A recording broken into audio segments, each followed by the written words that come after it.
कहानियों की इस अनोखी दुनिया में एक बार फिर आपका स्वागत है। आज की कहानी में है एक नया रोमांच, तो चलिए इसे शुरू करते हैं। बहुत समय पहले की बात है। एक छोटे से गांव जिसका नाम धर्मपुर था, वहां एक निर्धन ब्राह्मण अपने परिवार के साथ जीवन व्यतीत करता था।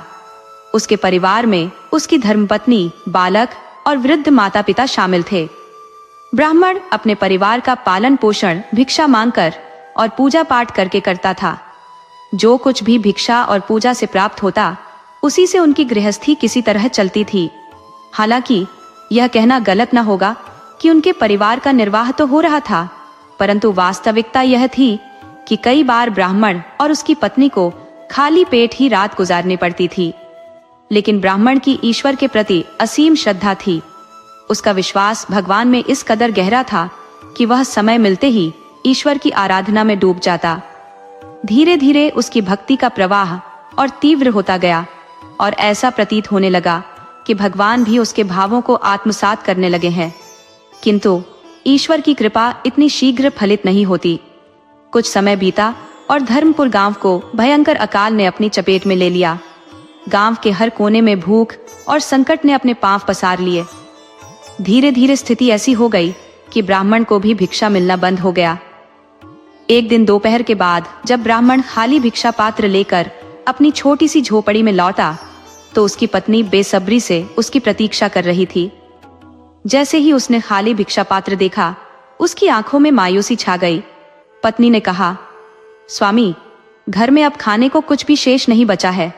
आटा, चावल, दाल, नमक, शक्कर, गुड़ और आलू जैसी सारी आवश्यक वस्तुएं समाप्त हो चुकी हैं। कल जब आप भिक्षा के लिए जाएंगे तो वापसी में कुछ राशन अवश्य ले आइएगा। ब्राह्मण, जो भगवान विष्णु की भक्ति में सदैव लीन रहता था, शांत भाव से बोला, भाग्यवान, जैसा मेरे विष्णु जी की कृपा होगी वैसा ही होगा। पत्नी की आंखें भर आईं। वह बोली, हे स्वामी, मैं और आप तो किसी प्रकार भूख सहन कर ही लेते हैं, परंतु माता पिता और छोटे बच्चों को भूखे देखकर मेरा हृदय व्याकुल हो उठता है। उनका दुख मुझसे सहा नहीं जाता। इतना कहते कहते उसकी आवाज भारी हो गई। ब्राह्मण ने उसे सांत्वना देते हुए कहा, भाग्यवान, धैर्य रखो। यदि भगवान की इच्छा हुई तो कल मैं अवश्य घर के लिए आवश्यक वस्तुएं लेकर लौटूंगा।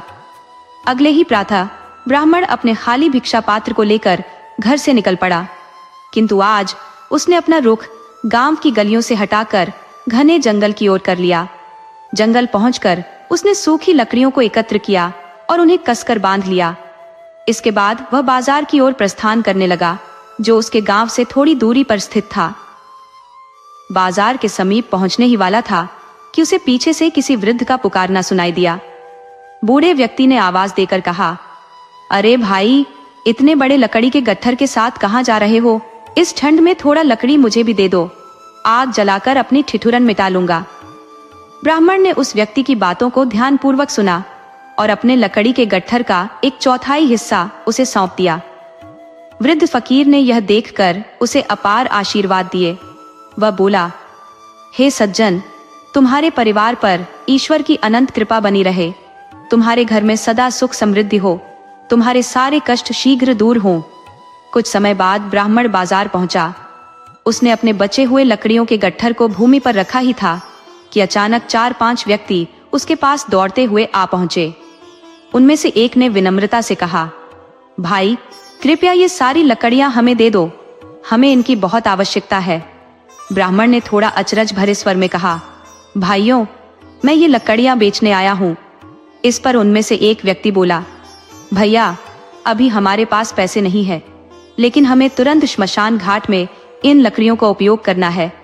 हमारे पिताजी की अंत्येष्टि के लिए इनकी सख्त जरूरत है। जैसे ही हमारी स्थिति ठीक होगी, हम यहीं आकर तुम्हारा पूरा भुगतान कर देंगे।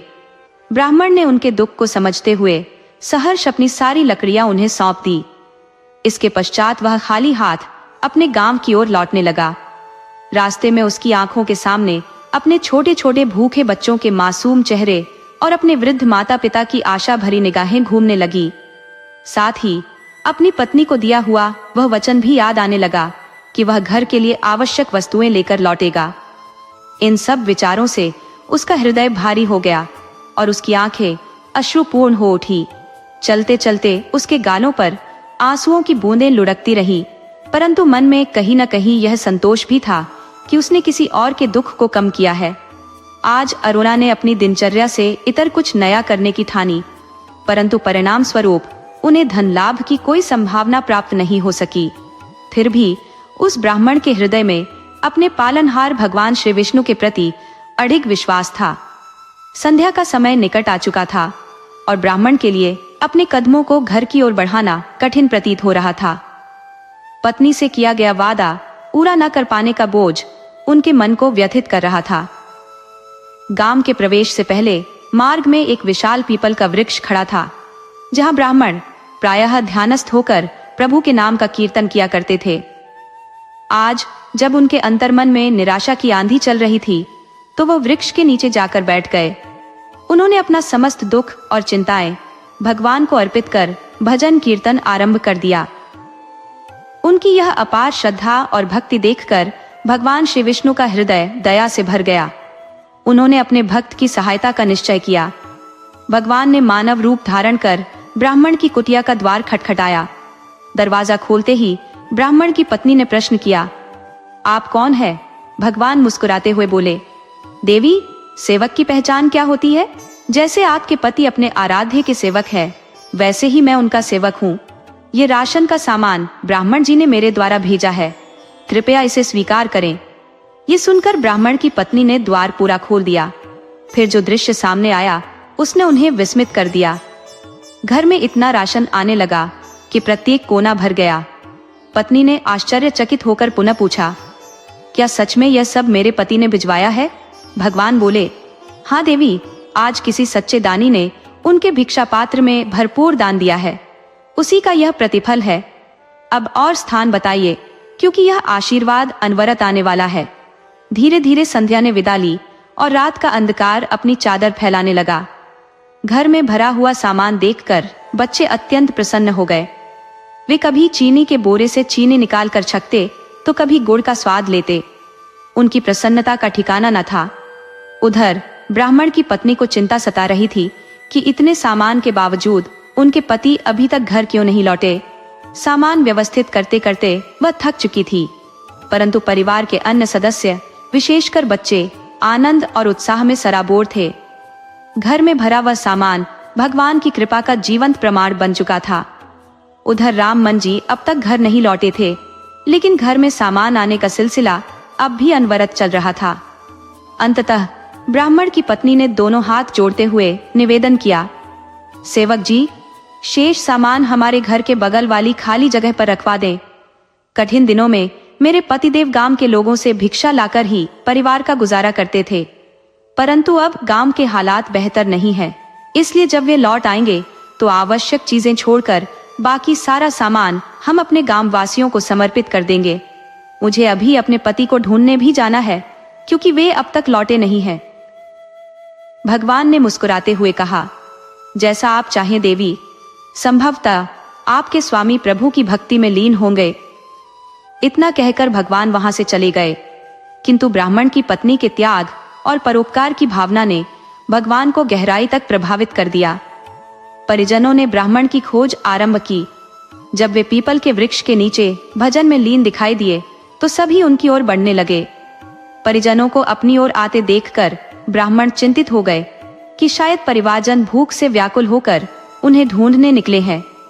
इसके पहले कि ब्राह्मण कुछ बोलते, उनकी पत्नी ने कहा, स्वामी, आज दान में आपको इतना सामान कैसे मिल गया?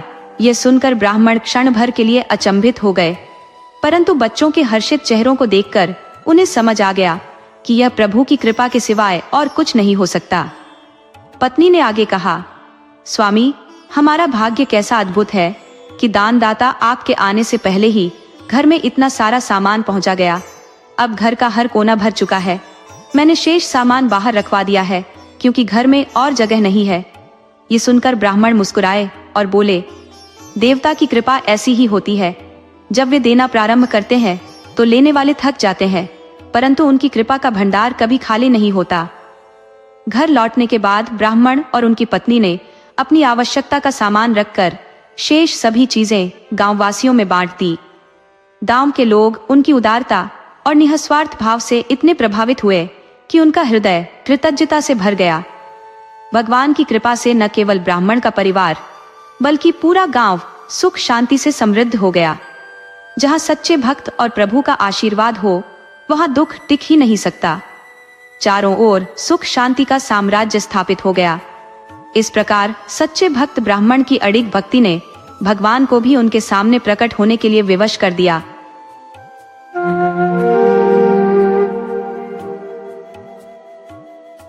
बहुत पुराने समय की बात है। एक ऐसा राजा था जो अद्वितीय था। अपनी नेक दिली, नियमों का पालन, कर्म में तत्परता और उदारता के लिए जाना जाता था। उसके राज्य में हर तरफ समृद्धि थी और किसी भी चीज की कोई कमी नहीं थी। परंतु राजा के मन में एक ही व्यथा थी, उसके पास कोई संतान नहीं थी। एक दिन उसके मंत्रियों ने उसे सलाह दी कि महाराज, कई राजा अनेक विवाह करते हैं। अगर आपके कई वर्ष विवाह को हो गए हैं और तमाम उपचार के बाद भी संतान का आगमन नहीं हुआ है तो आप दूसरी शादी कर सकते हैं। संभव है कि नई रानी से संतान का सुख प्राप्त हो जाए, लेकिन दूसरी रानी के साथ विवाह के बाद भी समय बीतता गया और कोई संतान नहीं हुई। इस प्रकार राजा ने एक के बाद एक विवाह किए और अंततः 7 रानियां आ गईं, किंतु संतान का आशीर्वाद नहीं मिला। राजा अब अत्यधिक निराश रहता था। उसकी हृदय की पीड़ा बढ़ती जा रही थी। राजा के मन में यह चिंता समाई रहती थी कि उसके बाद राज्य का उत्तरदायित्व कौन संभालेगा। ये चिंता धीरे धीरे उसकी अंतरात्मा को कचोटने लगी। एक दिन उसके राज्य में एक महात्मा का आगमन हुआ और राजा ने उनका भव्य स्वागत किया। राजा ने महात्मा से कहा, महात्मा जी, मेरे राज्य में हर ओर सुख और शांति है, फिर भी मेरे मन में एक गहरी चिंता है। महात्मा ने कहा, महाराज, सब कुछ होते हुए भी आप दुखी क्यों हैं? राजा ने अपनी व्यथा प्रकट करते हुए कहा, मैं अपनी प्रजा को अपनी संतान की तरह स्नेह देता हूँ, परंतु मुझे संतान का सुख नहीं प्राप्त हुआ। मुझे समझ नहीं आता ये कौन सा कर्म फल है जो मुझे भुगतना पड़ रहा है। महात्मा ने राजा की ज्योतिष गणना करते हुए कहा, महाराज, आपके भाग्य में संतान सुख लिखा है। यह सुनकर राजा का मन खिल उठा, जैसे डूबते को तिनके का सहारा मिल गया हो। महात्मा ने उन्हें आश्वासन देते हुए कहा, आप निश्चिंत रहें, आपको पुत्र का वरदान अवश्य प्राप्त होगा। इसके लिए आप प्रजा के साथ मिलकर पूजा अर्चना करवाएं। कार्तिक मास का स्नान और छठी माता की पूजा विशेष फलदायी होती है। छठी माता की कृपा से संतानहीन को संतान, निर्धन को धन और अपंग को अंगों की प्राप्ति होती है।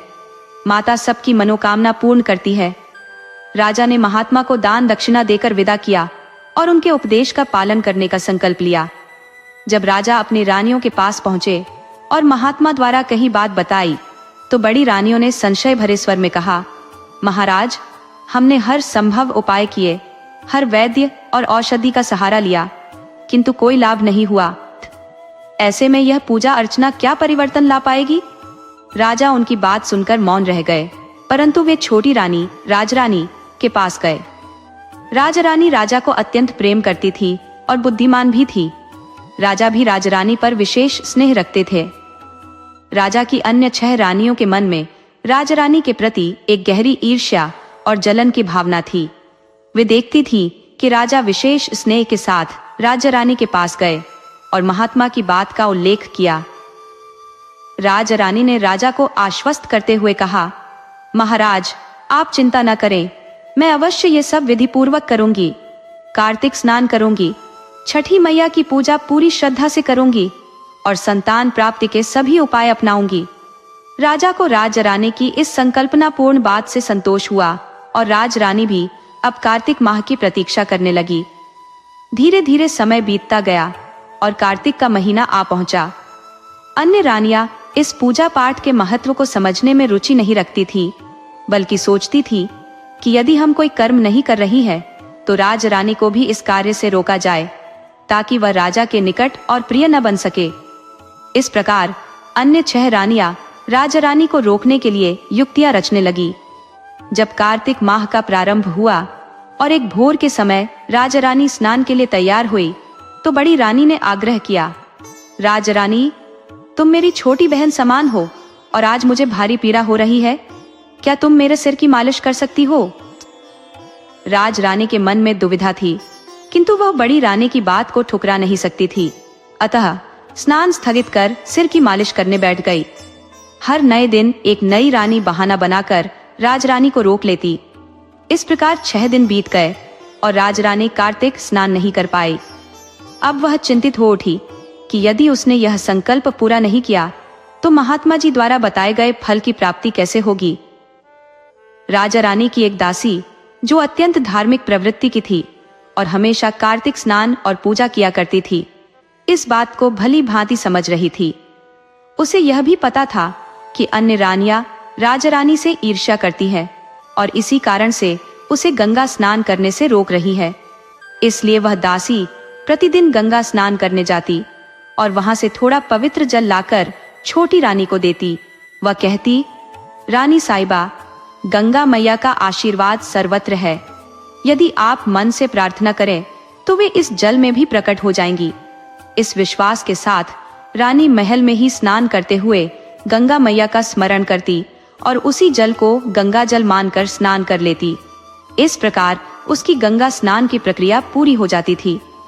महल में ही उस दासी ने तुलसी का एक पौधा रोप दिया था और वह उसकी नियमित पूजा करती।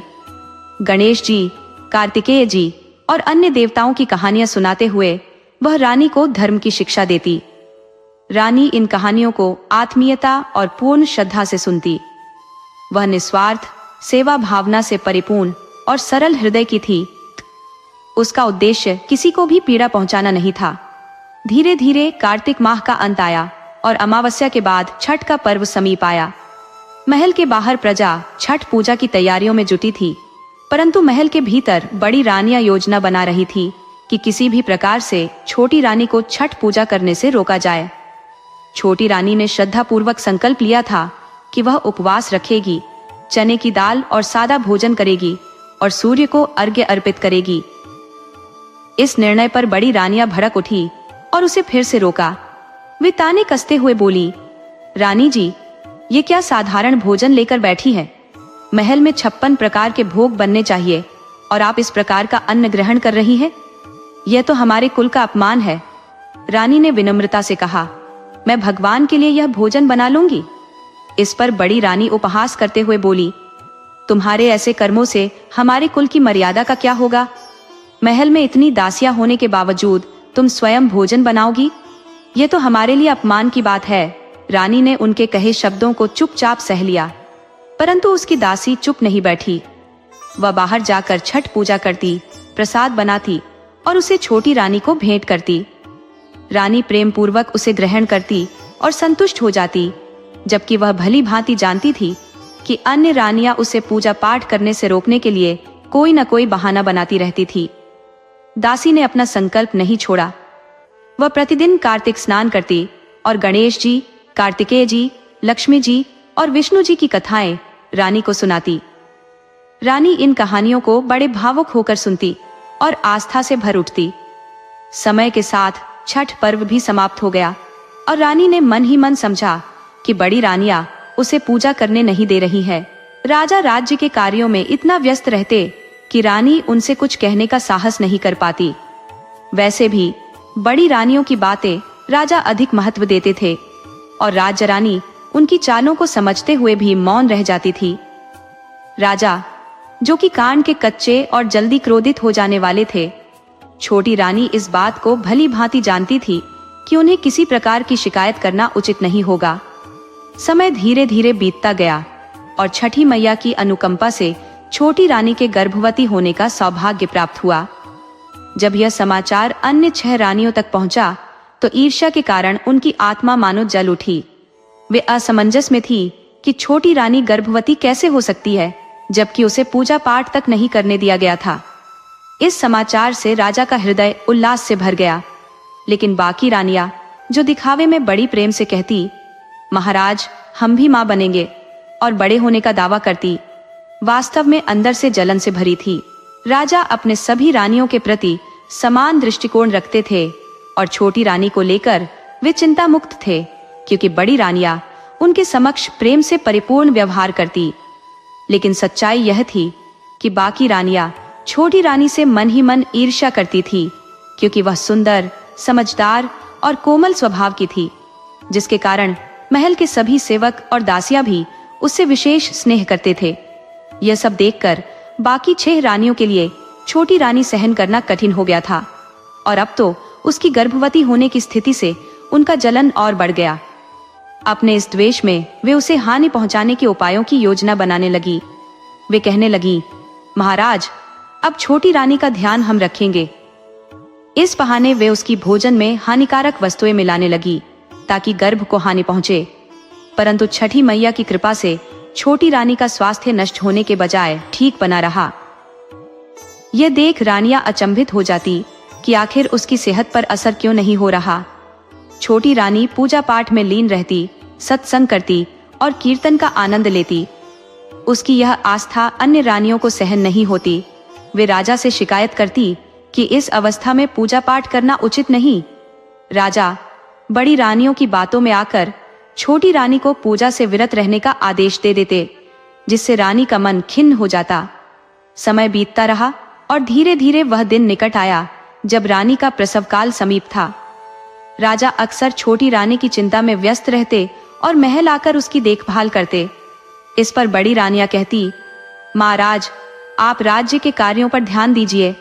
यहाँ तो हम सभी बहनें छोटी रानी की पूरी देखभाल करेंगी। राजा इस बात से निश्चिंत होकर राज्य कार्य में जुट जाते और एक दिन दौरे पर चले गए।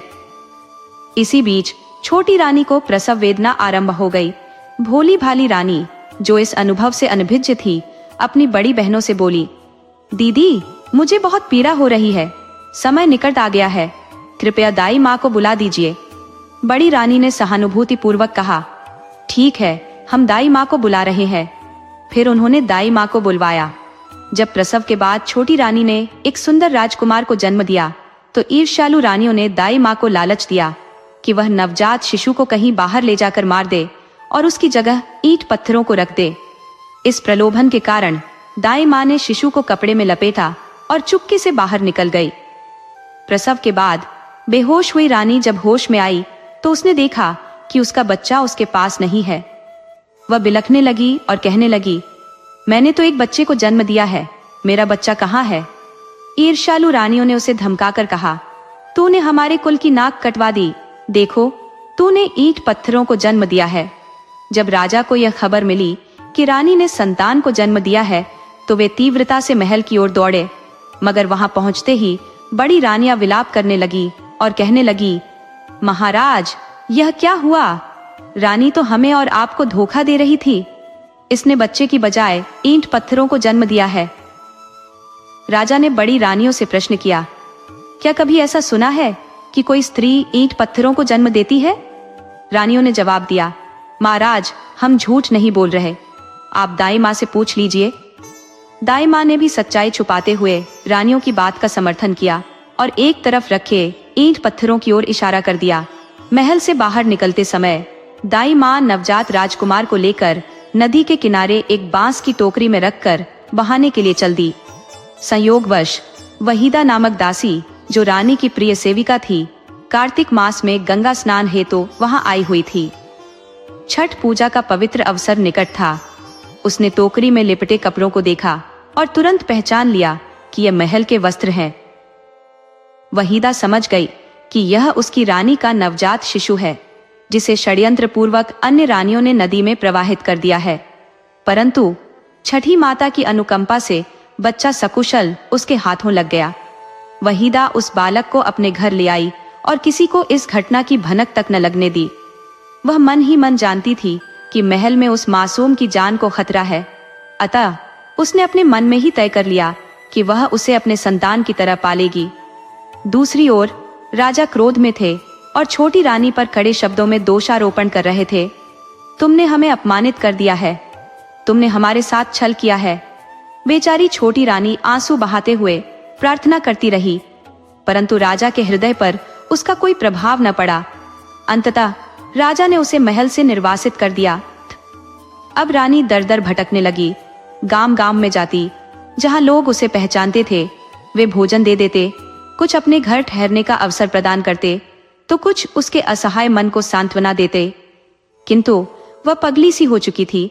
अपने पुत्र के वियोग से उसका हृदय विदीर्ण हो रहा था। वह दुख के सागर में डूबती चली गई। इधर वहीदा भी अपने गांव लौट आई थी। बड़ी रानियों के षड्यंत्र ने उसे महल से निकलवा दिया था, क्योंकि वे जानती थी कि वहीदा के होते हुए उनका दुष्टतापूर्ण इरादा कभी पूरा नहीं होगा।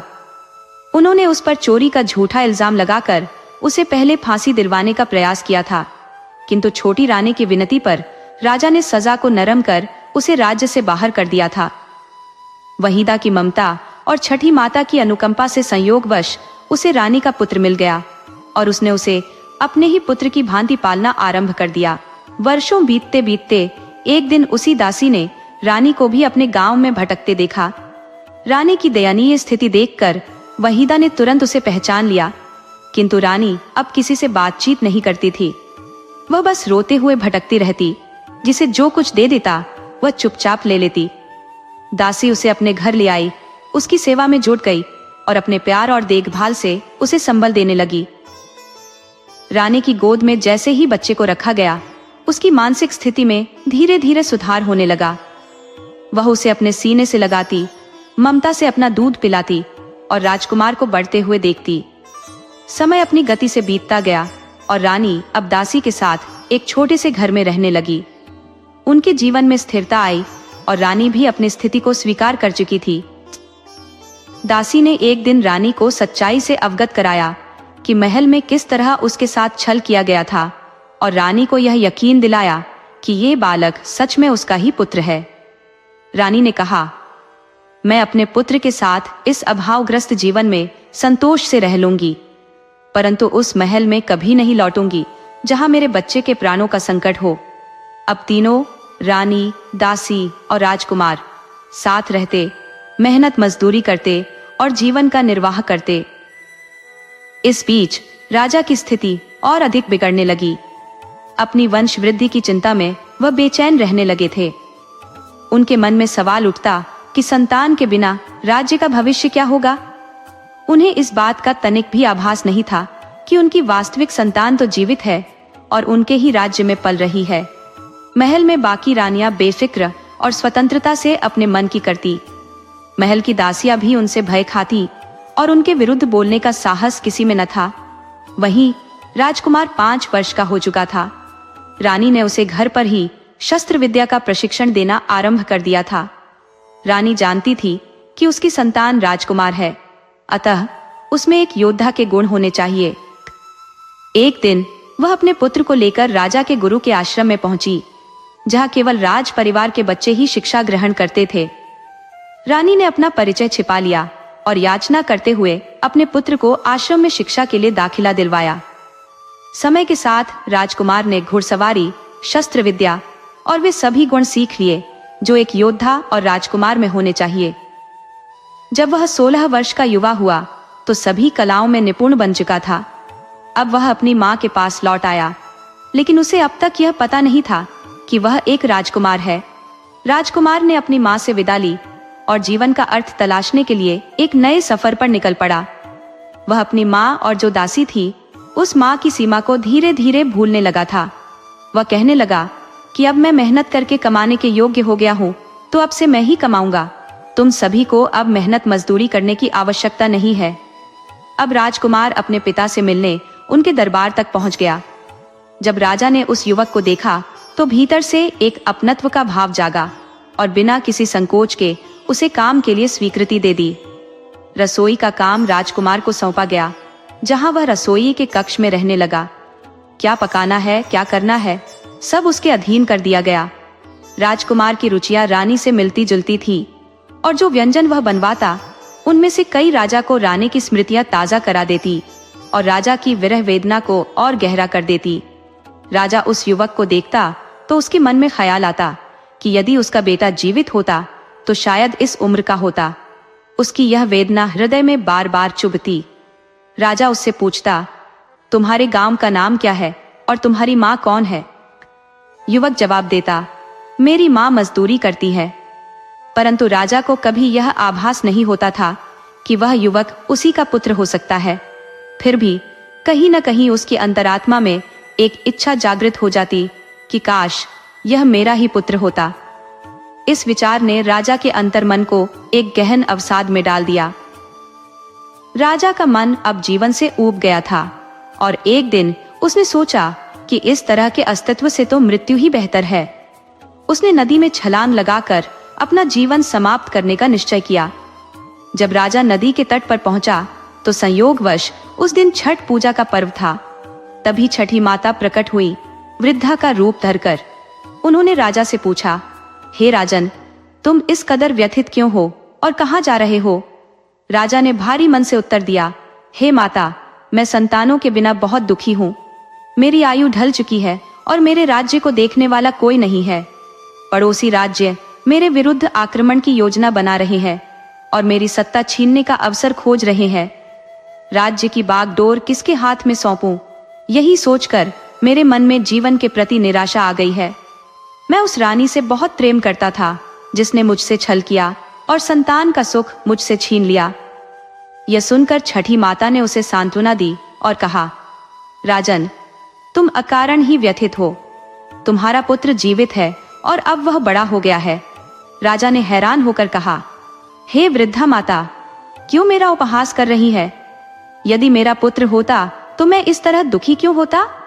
तब छठी माता ने अपना असली रूप प्रकट करते हुए कहा, तुम्हारा पुत्र तुम्हारे महल में रसोइये के रूप में काम कर रहा है। उसी सच्चे सेवक ने तुम्हारे पुत्र को पाला है। तुम्हारे पुत्र का जन्म मेरे आशीर्वाद से हुआ था, लेकिन तुम्हारी अन्य रानियों ने षड्यंत्र कर उसे नदी में बहा दिया था, किंतु वह बालक बच गया और तुम्हारी उसी सच्ची सेविका को प्राप्त हुआ जिसने उसे अपनी संतान की तरह पाला। ईश्वर सदैव उन्हीं का साथ देते हैं जिनके हृदय में सच्चाई होती है। यह सब जानकर राजा की प्रसन्नता का ठिकाना न रहा। छठी माता राजा को आशीर्वाद देकर अंतर्ध्यान हो गई।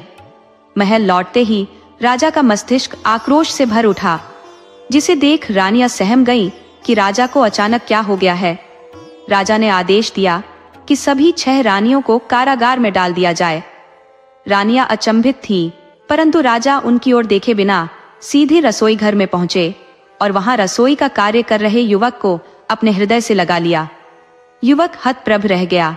उसने विनम्रता से कहा, महाराज, कृपया मेरी निर्धनता का उपहास न करें। राजा ने स्नेहपूर्वक उत्तर दिया, तुम मेरे पुत्र हो, मेरे प्राण। मैंने हमेशा महसूस किया कि हमारा कोई गहरा संबंध है। राजा ने आदरपूर्वक उसे अपने पास बैठाया और उसकी माँ के विषय में पूछा। युवक ने कहा, महाराज, मेरी माँ एक निर्धन मजदूर है। आपसे कोई भ्रांति हो गई है। राजा ने तत्काल सैनिकों को आदेश दिया कि युवक की माँ को ढूंढकर लाया जाए। सैनिक गांव-गांव जाकर उसकी माँ को खोज लाए। राजा ने उस महिला के सामने हाथ जोड़ लिए और विनम्रता से कहा, मैंने तुम्हारा अन्याय किया, तुम्हारे सच पर विश्वास नहीं किया और छल करने वाली रानियों की बातों में आ गया। आज मुझे अपने भूल का भयंकर परिणाम समझ में आया है। मैं तुम दोनों के बिना बहुत तड़पा हूँ। महिला ने भी राजा के चरणों में अपना मस्तक झुका दिया और अपने पुत्र से कहा, पुत्र, यही तुम्हारे पिता है। उसने राजा को बताया कि कैसे दुष्ट रानियों ने उस पर चोरी का झूठा आरोप लगाकर उसे महल से निकाल दिया था और कैसे प्रसव के समय उसके पुत्र को नदी में बहा दिया था। लेकिन माता रानी की कृपा से वो बालक उसे मिल गया और उसने उसे अपनी संतान की तरह पाला। राजा ने दासी के आगे हाथ जोड़कर कृतज्ञता व्यक्त की। यदि तुम न होती तो मेरे पुत्र का क्या होता? दासी ने विनम्रता पूर्वक कहा, महाराज, ये सब छठी मैया की लीला थी। राजा ने उस महिला को उचित सम्मान देकर सिंहासन के पास स्थान दिया और अपनी पुत्रवधू घोषित कर दिया। जब राजा ने कारागार में बंद 6 रानियों के विषय में पूछा तो महिला ने कहा, महाराज, उन्हें भी वही दंड दिया जाए जो मुझे मिला था। इसके बाद उन 6 रानियों के आभूषण और राजसी वस्त्र उतार लिए गए और न्याय के अनुसार उन्हें उनके किए का दंड दिया गया।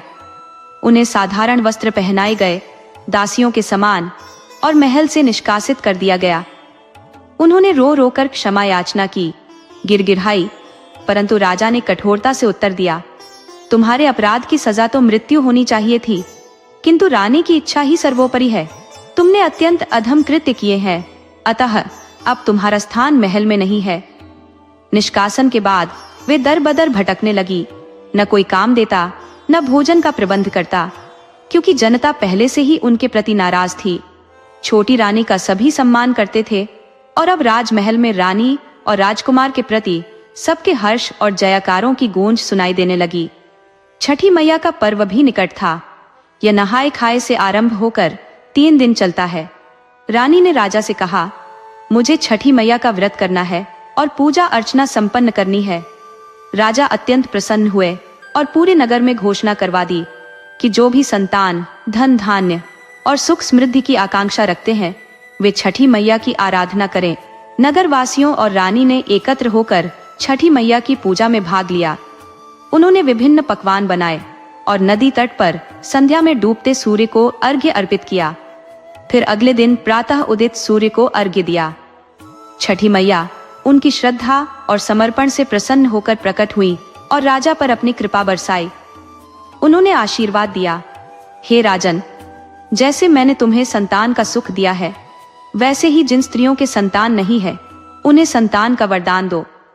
जो गरीब है उन्हें अन्न धन से परिपूर्ण करो ताकि उनका जीवन समृद्ध और संतोषपूर्ण हो।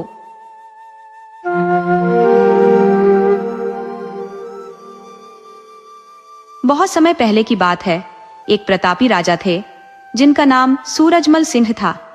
उनकी 2 रानियां थीं, लेकिन राजा को अब तक संतान सुख प्राप्त नहीं हुआ था। संतानें होती, परंतु उनके जन्म के तुरंत बाद उनका देहांत हो जाता। इस दुर्भाग्य ने राजा को अत्यंत व्यथित कर रखा था। आज फिर रानी का प्रसव का समय था और राजा अत्यधिक चिंतित होकर महल में इधर उधर टहल रहे थे। तभी उनकी माता, राजमाता, उनके पास आई और स्नेहपूर्वक बोली, बेटा, चिंता मत करो, सब ठीक होगा। राजा ने भारी मन से कहा, माँ, मेरे ही साथ ऐसा क्यों हो रहा है? मैंने कौन सा अपराध किया है? मैं धार्मिकता के मार्ग पर चलता हूँ, दान पुण्य करता हूँ, साधु संतों की सेवा करता हूँ, फिर भी मेरी खुशियों पर यह काला साया क्यों छाया हुआ है? ऐसा कौन सा पुण्य कर्म है जो मुझसे छूट गया है? कुछ क्षण चुप रहने के बाद उन्होंने कहा, आखिर ऐसा क्यों हो रहा है कि मुझे संतति सुख नहीं मिल रहा? क्या मेरे भाग्य में खुशियां नहीं है? राजमाता ने उन्हें सांत्वना देते हुए कहा, ऐसी कोई बात नहीं है बेटा, भगवान अवश्य तुम्हारी पुकार सुनेंगे, थोड़ा धैर्य रखो। इसी बीच दाई माँ आई, जिसने राजा की तरफ एक ऐसा चेहरा किया जो स्पष्ट कर रहा था कि कोई दुखद समाचार लेकर आई है।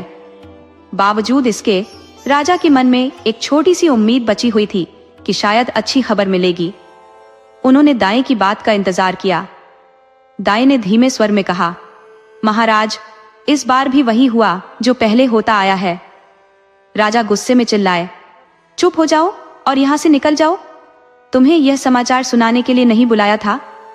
राजमाता ने दाई को शांत करने की कोशिश की और कहा, इस बेचारी का क्या दोष, ये सब तो भाग्य का खेल है। उन्होंने फिर पूछा, क्या हुआ? दाई ने भारी मन से कहा, रानी चंद्रभागा का बेटा भी जन्म लेते ही मर गया, केवल 6 महीने का था, वह कैसे जीवित रह पाता? राजमाता ने खुद से सवाल किया, ये क्यों हो रहा है? दोनों रानियों के बच्चे गर्भ में ही क्यों मर जाते हैं? यह सुनकर राजा सूरजमल सिंह निराश होकर अपने माथे पर हाथ रखकर बैठ गए। दाई ने कहा, महाराज, क्षमा करें, मैं ऐसा नहीं कहना चाहती थी। शायद हमारे भाग्य में ही संतान सुख नहीं लिखा है। राजा ने गुस्से से कहा, तुम कहना क्या चाह रही हो? क्या सच में हमारे भाग्य में संतान नहीं है? दाई ने डरते हुए कहा, महाराज, कृपया मुझे क्षमा करें, मैंने ऐसा कुछ कहने का इरादा नहीं किया था। राजा ने क्रोध में दाई को वहां से निकल जाने का आदेश दिया। दाई तुरंत वहां से चली गई। इसके बाद राजा ने उदास होकर अपनी माँ से कहा, माँ, देखो, अब तो ये छोटे लोग भी मुझे ऐसी बातें कहने लगे हैं, तुम ही बताओ मैं क्या करूं? राजमाता ने राजा से कहा, अब तुम्हें कुछ नहीं करना है, सब मैं संभालूंगी। कल ही कुलगुरु और राजगुरु को बुलाऊंगी और उनसे समाधान पूछूंगी। उधर नीलम तालाब के किनारे एक पत्थर पर बैठी पानी से खेल रही थी। जैसे ही कमली पीछे से आई, नीलम ने बिना पीछे देखे ही कहा, आज फिर चाची से डांट खाई? कमली ने हंसते हुए कहा, मुझे पता न चलेगा तो किसे चलेगा? मैं तुम्हारी बचपन की सखी हूँ, तुम्हारी हर आदत जानती हूँ, जब भी तुम उदास होती हो यही आती हो। नीलम ने सवाल किया, और तुम यहाँ क्यों आई हो? कमली ने झिड़कते हुए कहा, तुम्हें तो कुछ समझ ही नहीं आता। बेचारी दादी के बारे में सोचा भी है? मैं तुम्हें ढूंढते हुए आई हूँ। दादी ने मुझे तुम्हें वापस लाने भेजा है। नीलम हैरानी से बोली, दादी ने भेजा है? कमली ने सिर पर हाथ मारते हुए कहा, चलो अब, दादी इंतजार कर रही है। नीलम एक साधारण से दिखने वाली लड़की थी। छोटा कद, चेहरे में खास कुछ नहीं, पर उसकी आंखें बहुत गहरी और खूबसूरत थी। दादी, जिनका नाम नीलांजना था, नीलम से बहुत प्रेम करती थी। नीलम के माता पिता बचपन में ही दुनिया छोड़ चुके थे और वह अपने चाचा चाची के घर भोज की तरह रह रही थी। उनका व्यवहार उसे दिन रात नश्त्र की तरह चुभता था, पर दादी का स्नेह उसे सहनशील बनाए रखता था।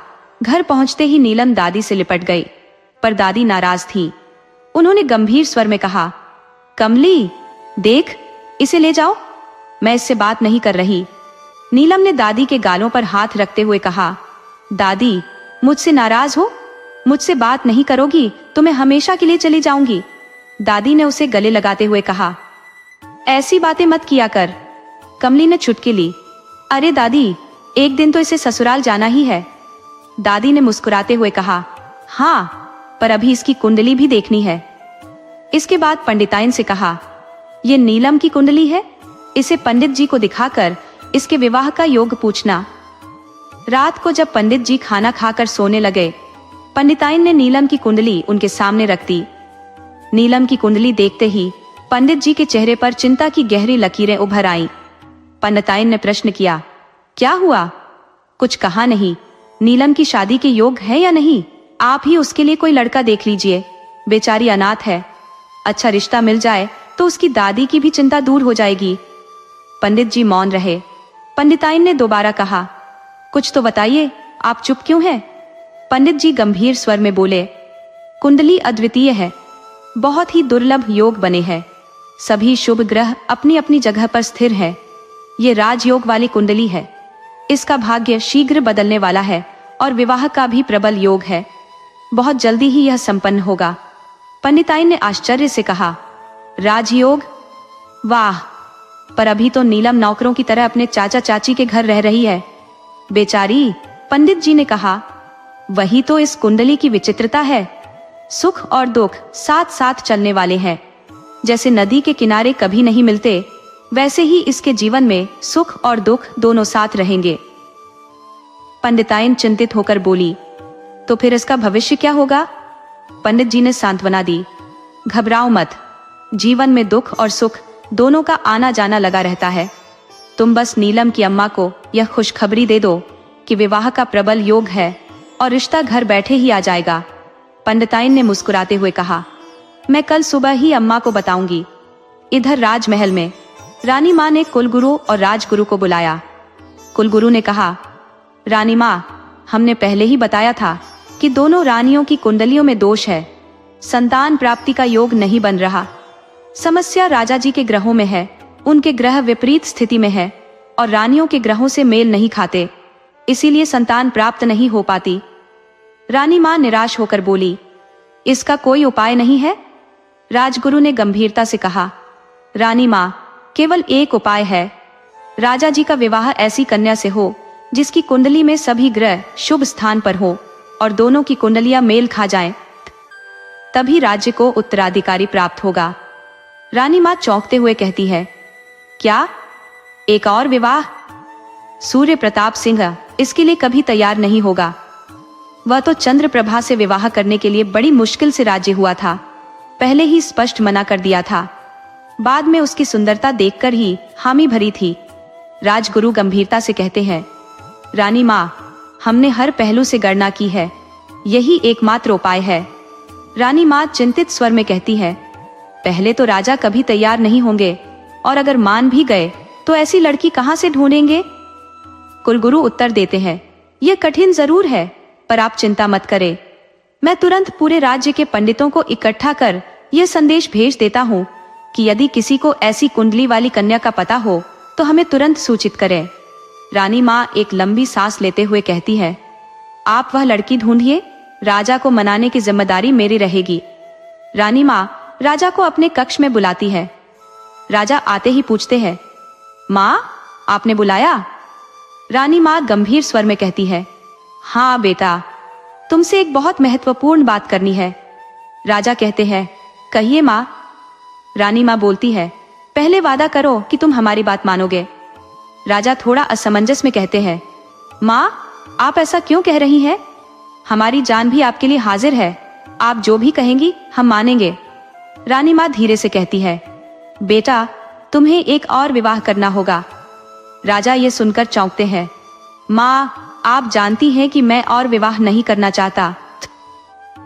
रानी माँ समझाने के लहजे में कहती है, बेटा हमने तुम्हारी कुंडली देखी है, कुलगुरु का भी यही कहना है कि अगर तुम तीसरा विवाह करोगे तभी पुत्र रत्न की प्राप्ति होगी। राजा दृढ़ता से कहते हैं, माँ मैं और विवाह नहीं करना चाहता। रानी माँ गहरी चिंता से कहती है, क्या तुम नहीं चाहते कि हमारा वंश आगे बढ़े, राज्य को उत्तराधिकारी मिले? राजा कुछ देर सोचते हुए कहते हैं, माँ मैं चाहता हूं कि हमारा बेटा ही राज्य संभाले, पर मैं एक और विवाह नहीं कर सकता। रानी माँ प्यार भरे स्वर में कहती है, बेटा तुम्हारी इच्छा तभी पूरी होगी जब तुम यह विवाह करोगे, और तुमने मुझसे वादा भी किया है। आखिरकार राजा थके हुए स्वर में कहते हैं, ठीक है माँ, जैसा आप कहेंगी मैं वैसा ही करूंगा। राजा कमरे से चले जाते हैं और रानी माँ उन्हें जाते हुए देखती रहती है। मन ही मन सोचती है कि उन्होंने यह निर्णय केवल मेरे लिए लिया है, उनके दिल से यह विवाह करने की कोई इच्छा नहीं है। अगले दिन कुलगुरु महामंत्री को आदेश देते हैं कि राज्य के सभी पंडितों को बुलाया जाए। सभी पंडितों के सामने कुलगुरु कहते हैं, क्या किसी की नजर में ऐसी कन्या की कुंडली है जिसके सभी ग्रह शुभ स्थिति में हो और जो विवाह के योग्य हो? यदि हाँ तो हमें तुरंत बताएं, हमें ऐसी कन्या की तलाश है। यदि राजा सूर्य प्रताप सिंह का विवाह एक ऐसी कन्या से होता है तो न केवल राज्य समृद्ध हो जाएगा बल्कि हमें एक योग्य उत्तराधिकारी भी प्राप्त होगा। पंडित जी इस विचार से उल्लासित हो उठते हैं और कहते हैं, क्या अद्भुत संयोग है, कल ही मेरे पास एक कुंडली आई थी और वह अभी भी मेरे पास है। यह हमारे गांव की लड़की नीलम की कुंडली है जो इस परिस्थिति के अनुरूप है। कुलगुरु प्रसन्न होकर कहते हैं, यह तो अत्यंत शुभ समाचार है, हमें वह कुंडली दिखाइए। पंडित जी नीलम की कुंडली दिखाते हुए कहते हैं, यह कन्या निश्चय ही राज्य पर आए संकट को दूर करेगी। कुलगुरु ध्यान पूर्वक कुंडली का निरीक्षण करते हैं और फिर कहते हैं, यह निश्चित है कि ईश्वर भी हमारी सहायता कर रहे हैं। वे भी चाहते हैं कि राजा का विवाह शीघ्र हो। तभी राजमाता कमरे में प्रवेश करती है और कहती है, कुलगुरु जी आप बहुत सावधानी पूर्वक इस कुंडली का अध्ययन करें, इस बार मैं कोई भी जोखिम उठाना नहीं चाहती। कुलगुरु शांत स्वर में उत्तर देते हैं, राजमाता आप निश्चिंत रहे, मैंने इस कुंडली का बहुत ध्यान से परीक्षण किया है, सब कुछ ठीक है। फिर वे पंडित जी से कहते हैं, आप लड़की के परिवार से संपर्क करें।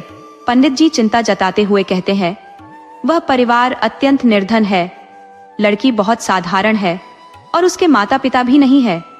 वह अपने चाचा चाची की दया पर जी रही है, वह राजसी जीवन शैली से अनभिज्ञ है। रानी माँ दृढ़ स्वर में कहती है, इससे हमें कोई फर्क नहीं पड़ता, हमें केवल यह चाहिए कि उस लड़की का विवाह हमारे पुत्र से हो जाए। आप तुरंत उसके परिवार से बात करें। राजमाता पंडित जी को निर्देश देती है, आप उनसे जाकर कहिए कि इस लड़की को राजा के लिए चुना गया है, वे इस प्रस्ताव को अस्वीकार क्यों करेंगे। इसके बाद राजमाता ताली बजाकर नौकरों को बुलाती है। नौकर एक बड़ा थाल लेकर आते हैं जिस पर रेशमी वस्त्र ढका हुआ था। रानी माँ जब वह वस्त्र हटाती है तो उसमें चमकते हुए हीरे, मोती और जवाहरात रखे होते हैं। रानी माँ कहती है, ये उपहार उस लड़की के परिवार को दे दीजिए। उधर पंडित जी जब नीलम की दादी से मिलते हैं तो हर्षपूर्वक कहते हैं, पंडिताइन की अम्मा लड्डू तैयार करो और नीलम की शादी की तैयारी शुरू कर दो।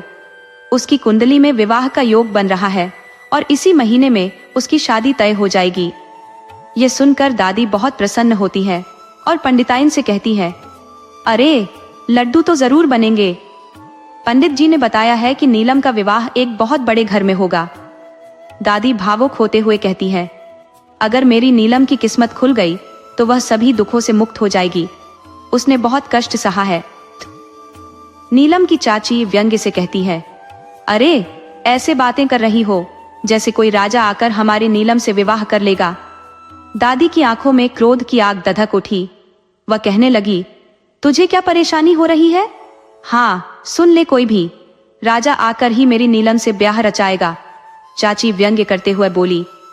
अम्मा जी, मैं भी यही तो चाहती हूँ कि यह मनहूस जल्दी से जल्दी यहाँ से निकल जाए। कौन करेगा इससे शादी? देखो ना मेरी रूपा को, कितनी खूबसूरत है। नीलम से 2 साल छोटी है और उसके लिए अभी से रिश्ते आ रहे हैं। दादी ने कड़वाहट भरे स्वर में उत्तर दिया। बहू, जरा तमीज से बोल। मेरी नीलम में कोई कमी नहीं है, वो भी सुंदर है, बस उसकी किस्मत खराब रही। दादी के इस जवाब पर चाची मुंह दबाकर हंसने लगी। दादी ने फिर कहा, और कौन तुम्हारे सीने पर मूंग दल रही है? दिन भर तो बैल की तरह सारे घर के काम करती है, तब जाकर उसे 2 वक्त की रोटी मिलती है। दरवाजे के पीछे खड़ी नीलम यह सब सुन रही थी। उसकी आंखों में आंसू भर आए।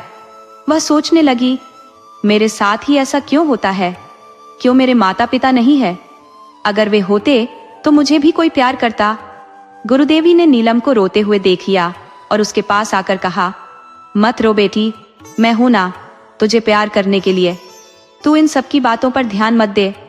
उन्होंने प्यार से उसके गालों पर हाथ फेरा और बोली, अब तू बस कुछ ही दिन की मेहमान है इस घर में। मुझे भी तुझसे जी भरकर प्यार करने दे, फिर जब ससुराल चली जाएगी पता नहीं कब मौका मिलेगा। नीलम ने सुबकते हुए कहा, नहीं दादी, मुझे ससुराल नहीं जाना, मैं आपको छोड़कर कहीं नहीं जाऊंगी। दादी ने सांत्वना देते हुए कहा, बेटी, यह तो संसार की रीति है, एक दिन ससुराल जाना ही पड़ता है। देखना, वहां तुझे इतना प्यार मिलेगा कि तू यहाँ के सारे दुख भूल जाएगी। उधर नीमा राजा के पास जाकर बोली, बेटा देखो, भगवान ने हमारी सुन ली। कुलगुरु ने जिस तरह की लड़की बताई थी वह हमें मिल गई। राजा ने आश्चर्य से पूछा, इतनी जल्दी मिल गई?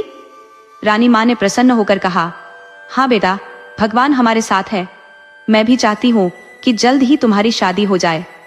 राजा ने थोड़ा रुककर कहा, रानी मां, अब देर किस बात की है?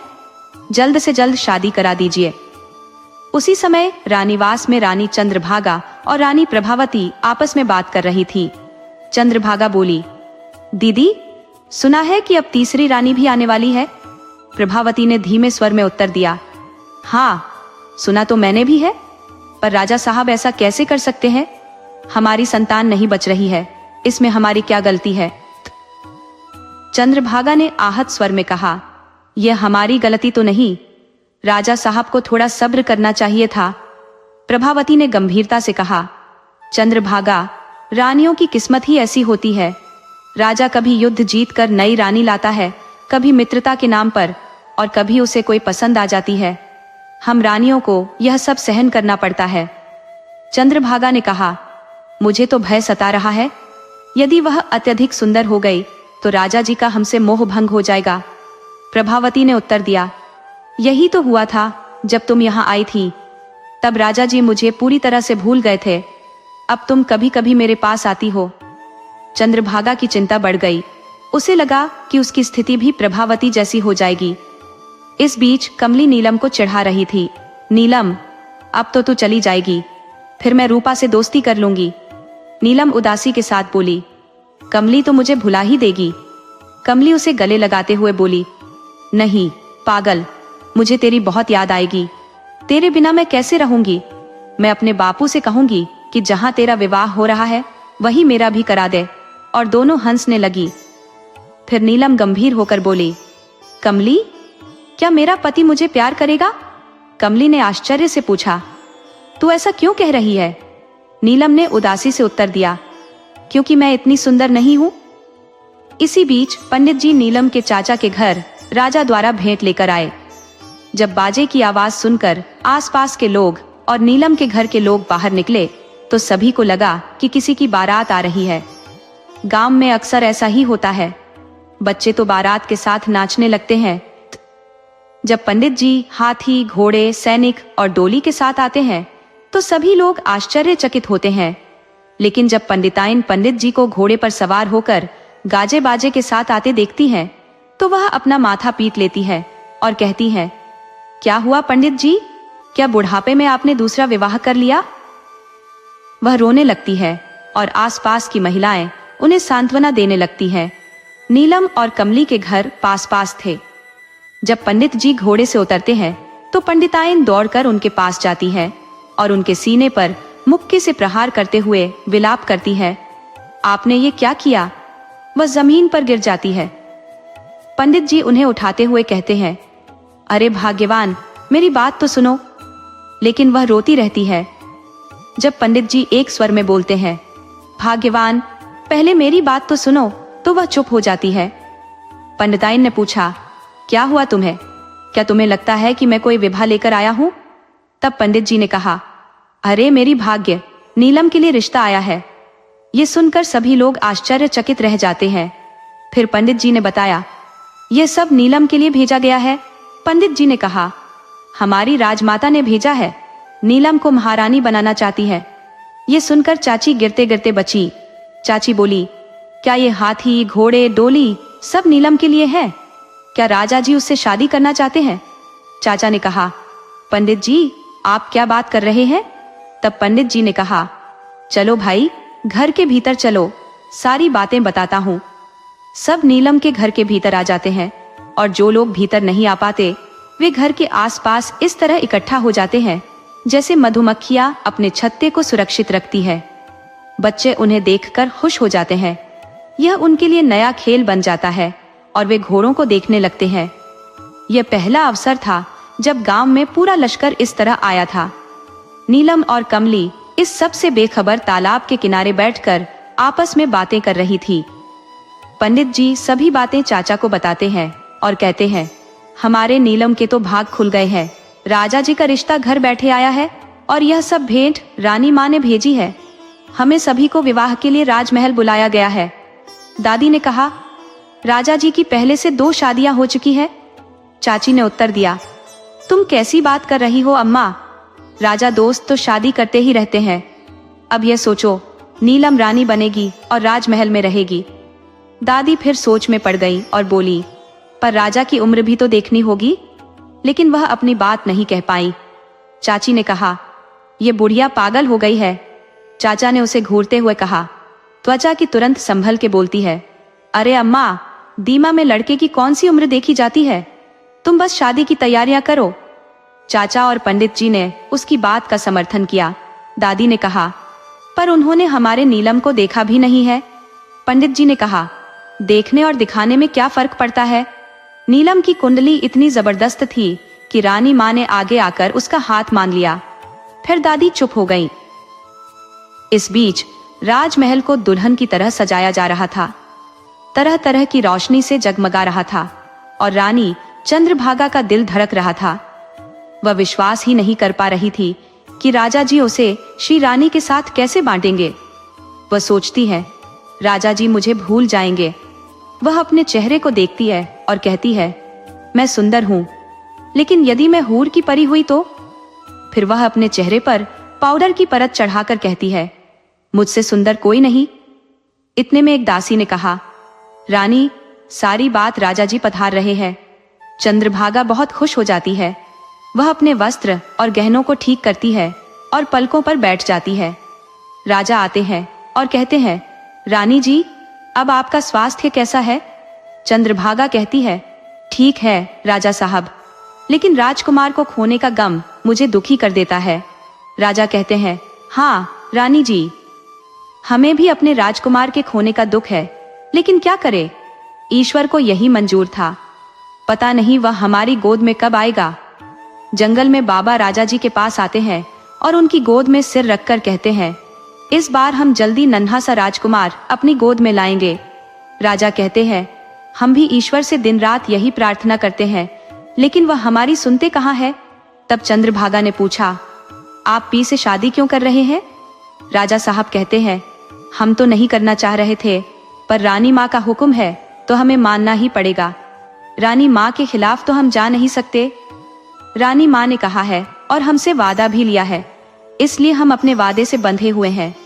उधर नीलम और कमली जब घर लौटती हैं, तो इतनी चहल पहल और हाथी घोड़ों को देखकर हैरान रह जाती है। कमली कहती है, ये क्या हो गया? हम कहीं गलत जगह तो नहीं आ गई? नीलम उसे जवाब देती है, अरे नहीं रे, मैं देखो, ये तो हमारा गांव है। वे देखती है कि पूरा गांव स्वामी आने के लिए सजा हुआ है। मैदान में सड़कों पर जाजिम बिछे हुए हैं, जगह जगह बड़े बड़े झूले बने हैं और बड़े पतीलों में खाना बन रहा है।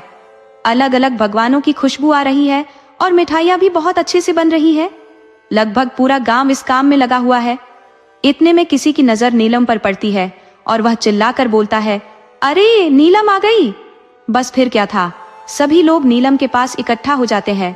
सब नीलम को घेर कर खड़े हो जाते हैं और अलग अलग आवाजें आने लगती है। हमारे नीलम कितनी भाग्यवान है ना, मुझे तो पहले से ही पता था कि एक दिन ये रानी बनेगी। कितनी अच्छी है, सबकी सहायता करती है। भगवान ऐसे लोगों को ही फल देते हैं।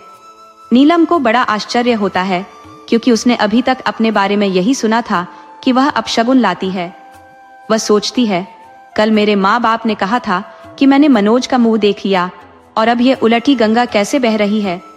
फिर भी दादी और नानिया जो बलाएं लेने लगी, गाने लगी। गांव की बहुएं नजर उतारने के लिए होड़ करने लगी। कोई राय लोन से, कोई मिर्ची से और कोई ताबीज गले में बांधने लगी। सब लोग बधाई देने लगे। नीलम को कुछ समझ नहीं आ रहा था। इतने में उसकी चाची आती है, जो कभी भी सीधे नीलम के पास पहुंचकर उसके सिर पर हाथ फेरकर कहती है, क्यों इतनी भीड़ लगाकर मेरी बच्ची को परेशान कर रहे हो? देखो ना, कितना पसीना पसीना हो गई है, कितनी गर्मी लग रही है मेरी बच्ची को। चल बेटी, घर चल। चाची हाथ पकड़कर नीलम को घर के अंदर ले जाती है। नीलम को तो विश्वास ही नहीं होता कि ये क्या हो रहा है।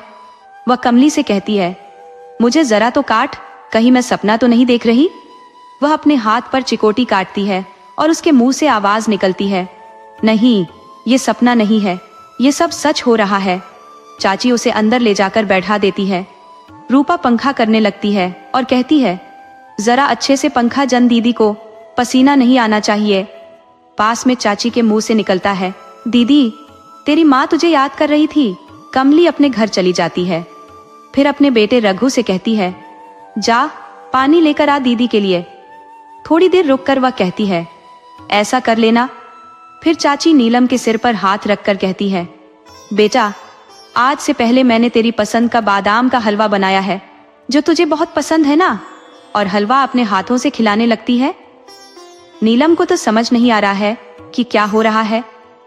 चाची का प्यार देखकर नीलम की आंखों से आंसू बहने लगे। इतने में दादी आ जाती है और नीलम उठकर दादी के गले लगकर फूट फूट कर रोने लगती है। वह कहती है, दादी, ये सब क्या हो रहा है? मुझे कुछ समझ नहीं आ रहा। सब मुझसे इतना प्यार क्यों कर रहे हैं? बताओ ना दादी। जिस प्यार के लिए मैं इतनी तरसी हूँ, वो लोग जो मुझे कभी सीधे मुंह बात नहीं करते थे, आज मुझे सब क्यों प्यार दिखा रहे हैं? दादी प्यार से अपनी नीलम के बालों को सहलाते हुए कहती है, मेरी बच्ची, तेरे दुख के दिन चले गए। अब तेरी जिंदगी में खुशियां ही खुशियां है।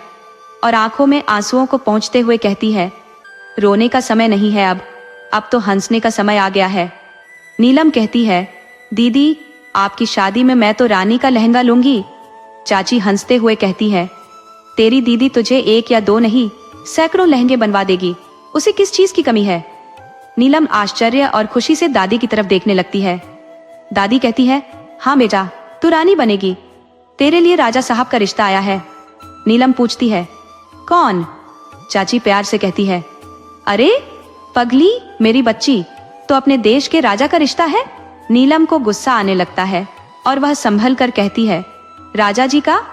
दादी कहती है, हाँ मेरी बच्ची, अब तू अंदर चलकर आराम कर ले, फिर सब बातें बताती हूँ। दादी उसे बताती है कि राजमाता ने राजा जी के लिए तुझे मांगा है। नीलम कहती है, पर दादी, उन्होंने तो मुझे देखा भी नहीं है, फिर कैसे? दादी कहती है, तेरे गुणों के कारण। किसी ने बताया कि नीलम बहुत होशियार लड़की है, तो वे शादी को तैयार हो गए। नीलम आश्चर्य से पूछती है, सच दादी? दादी कहती है, हाँ, और अपनी आंखों के कोनों को पोंछते हुए, जो आंसुओं से भर गई थी, फिर कहती है, हाँ बेटा, बिल्कुल सच। फिर नीलम कहती है, दादी, रानियां तो बहुत सुंदर होती है ना, फिर मैं कैसे रानी बन सकती हूँ? दादी कहती है, मेरी बच्ची, तू बहुत सुंदर है, ऐसा नहीं बोलते। किसने बोला तू सुंदर नहीं है? तू बहुत सुंदर है। नीलम की आंखों में सपने तैरने लगे। उसने खुद को राजमहल में रहने के भेष में देखने लगी। वह रेशमी कपड़े पहन रखी थी और गहनों से पूरा शरीर दमक रहा था। नौकर चाकर आसपास खड़े तालियां बजाकर सबको आदेश दे रहे थे। वह भी सपनों में खो गई। रूपा कहती है, अरे दीदी, आप ताली क्यों बजा रही हो? तो नीलम को अपने आप पर हंसी आ गई। उधर महल में राजा सूर्य प्रताप उदास से बैठे हैं। इतने में राजमाता आती है और कहती है, बेटा तू क्यों उदास बैठा है? राजा कहते हैं, माँ, हम ये शादी नहीं करना चाहते। राजमाता कुछ बोलने को होती है। इतने में ही दासी आकर कहती है, रानी पद्मावती की तबीयत खराब है, राजवैद्य ने आपको बुलावा भेजा है। राजा कहते हैं, देखो माँ, उसके आने की खबर से ही पद्मावती की तबीयत खराब हो गई है। आगे पता नहीं अब क्या क्या होगा, कोई गंभीर बात ही होगी, इसलिए राजपट जी ने हमें बुलाया।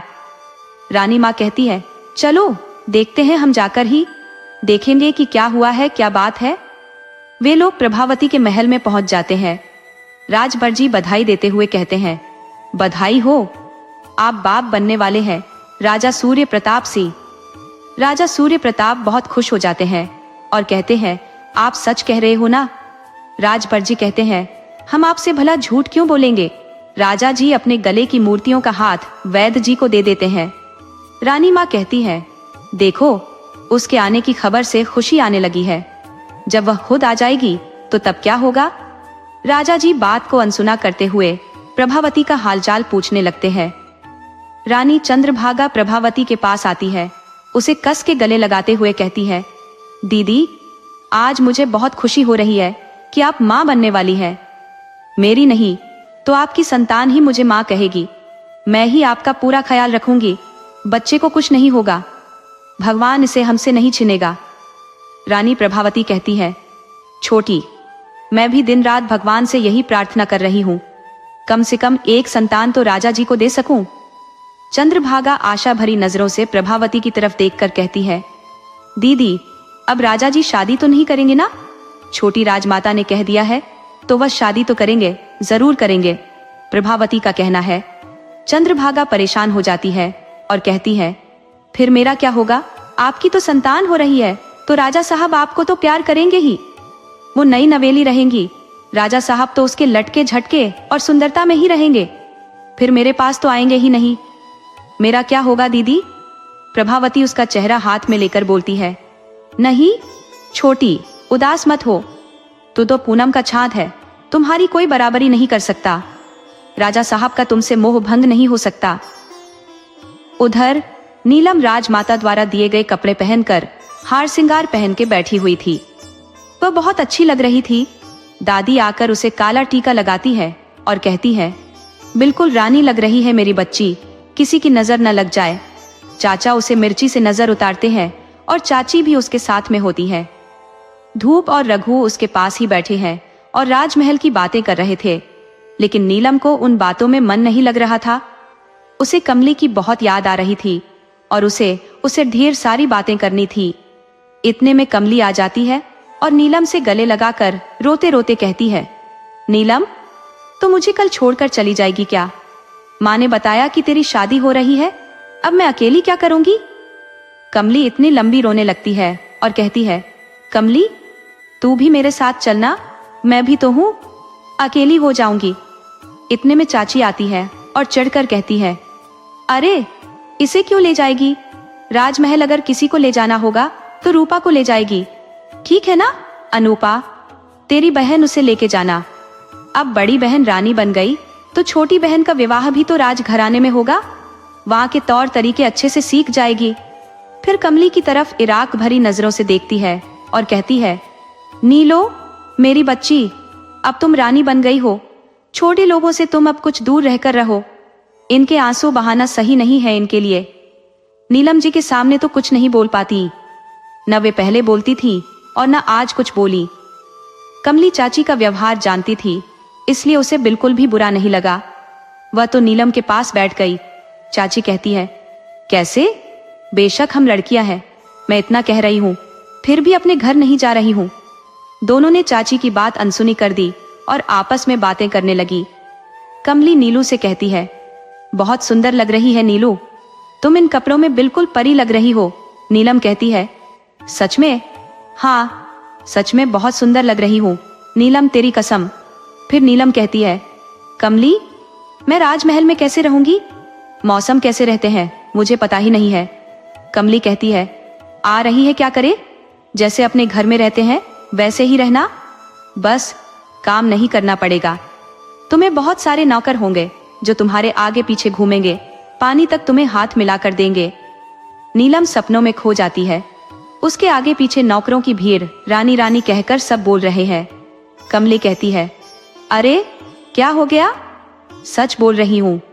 तो नीलम कहती है, कमली, और का ऐसा ही तो होता है, नौकर रहते हैं राजमहल में, हर एक काम के लिए अलग अलग नौकर रहते हैं। फिर चाची की तरफ देखकर कहती है, खाने के लिए तरह तरह की मिठाइयाँ और 56 भोग मिलेंगे वहां पर, बासी खाना नहीं मिलेगा। चाची गुस्सा होकर कहती है, तो क्या कहना चाहती हो?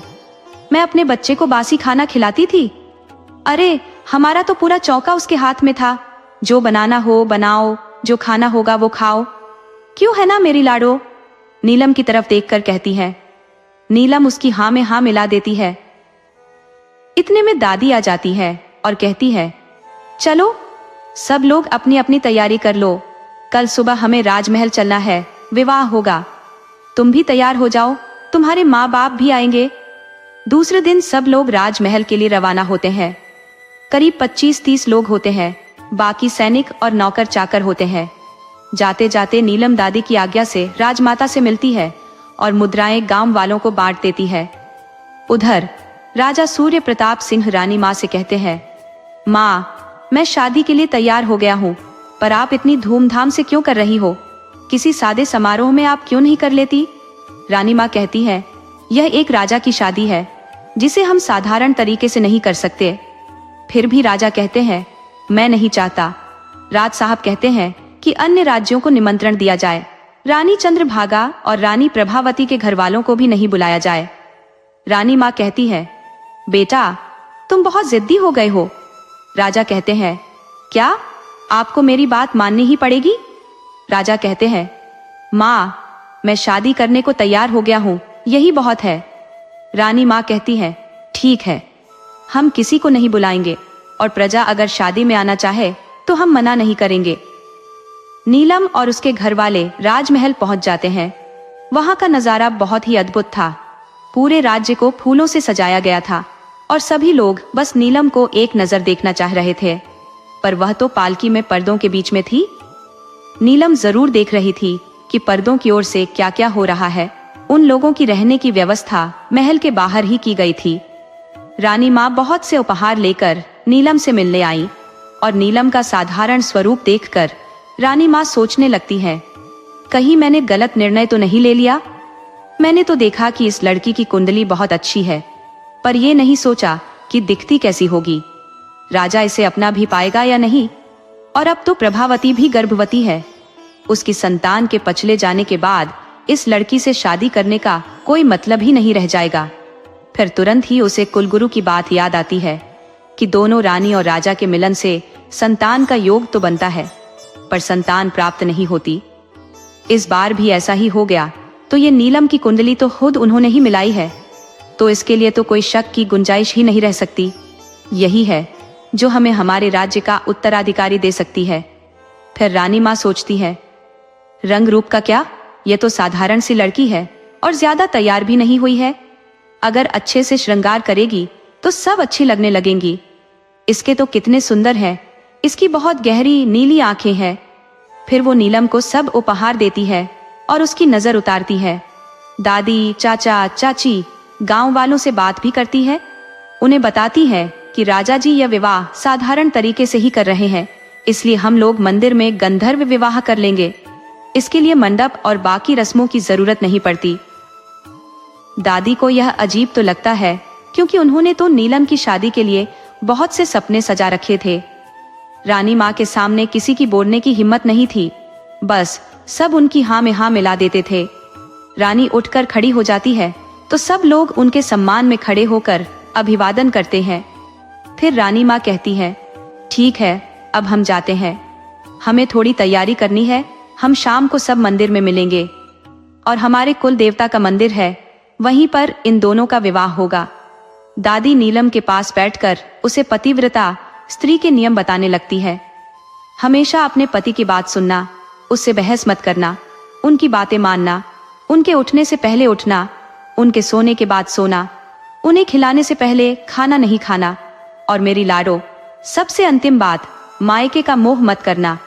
जब वे भेजे तभी आना, बिना उनकी इजाजत के या जिद करके मत आना। नीलम रोने लगती है, कहती है, पर आपकी याद आएगी तो मैं क्या करूंगी। दादी उसे प्यार से समझाती है, मेरी बच्ची, तुम हमेशा मेरे दिल में रहोगी और तुम्हारे लिए यह नया जीवन बहुत सारी खुशियों से भरा होगा। तुम्हें अपने पति की खुशियों का ध्यान रखना होगा। नीलम अपनी दादी को देखते हुए मन ही मन सोचना शुरू करती है कि उसका नया जीवन कैसे होगा और क्या वो वास्तव में इतनी जिम्मेदारियों को निभा पाएगी। दादी भी रोने लगती है, फिर उसे समझाते हुए कहती है, राजा साहब से तुझे इतना प्यार मिलेगा कि तू सबको भूल जाएगी। नीलम आंसुओं में कहती है, सबको भूल जाऊंगी दादी, पर आपको तो नहीं भूलूंगी। आपको कैसे भूल सकती हूँ। फिर दोनों दादी पोती गले लगकर रोती रहती है। मंदिर में ऊंचे स्वर में मंत्रोच्चार हो रहा था। करीब 21 पंडित एक साथ मंगलाचार कर रहे थे। राजा और नीलम वरमाला लिए खड़े थे। चंद्रभागा ने बहुत कोशिश की कि नीलम का चेहरा देख सके, पर वह लंबे घूंघट में थी। फिर शुभ घड़ी में दोनों ने एक दूसरे के गले में वरमाला डाल दी। उन पर चारों ओर से पुष्पों की वर्षा होने लगी। नीलम की विदाई मंदिर से ही हो गई और गांव वाले और घर वालों को भी उन्हें महल नहीं ले जाया गया। हालांकि राजमहल की तरफ से उन्हें ढेरों उपहार मिले थे। नीलम सुहाग सेज पर बैठी राजा का इंतजार कर रही थी। तभी चंद्रभागा और प्रभावती प्रवेश करती है। नीलम जब घूंघट से देखती है तो चंद्रभागा कहती है, अरे छोटी रानी, हमें कैसा माना। हम भी तो तुम्हारा सुंदर सा मुखड़ा देखे जिस पर राजमाता फिदा हो गई है। ये कहकर वह खुद ही नीलम का घूंघट उठाती है। नीलम को देखकर उनकी हंसी निकल जाती है, पर बोलती कुछ नहीं है। प्रभावती मामले को समझकर नीलम का चेहरा हाथों में लेकर कहती है, कितनी सुंदर है हमारी छोटी रानी। फिर चंद्रभागा की तरफ देखकर कहती है, छोटी, इनकी आंखें देखो, कितनी गहरी और नीली है। राजा साहब तो इसी में डूब जाएंगे। चंद्रभागा के चेहरे से खुशी झलक रही थी। वे न कुछ सुनना चाह रही थी और न कुछ कहना चाह रही थी। इतने दिनों से वे इस शंका को लेकर जी रही थी। वह तो खुशी से अंबरे से बाहर निकल गई, पर प्रभावती उसे आवाज देती रह गई। नीलम सुहाग सेज पर बैठी रही। राजा सूर्यमल के आने का कोई असर नहीं दिख रहा था। उसकी निगाहें बार बार दरवाजे पर लगी हुई थी और अंदर जो डर था वह राजा साहब के सामने आने का था, जिसने चिंता का रूप ले लिया था। अब राजा साहब अभी तक आए क्यों नहीं। नीलम सारी रात आंखों में काट देती है, पर राजा जी के दर्शन नहीं हुए। सुबह उसे राजमहल अजनबी सा लग रहा था।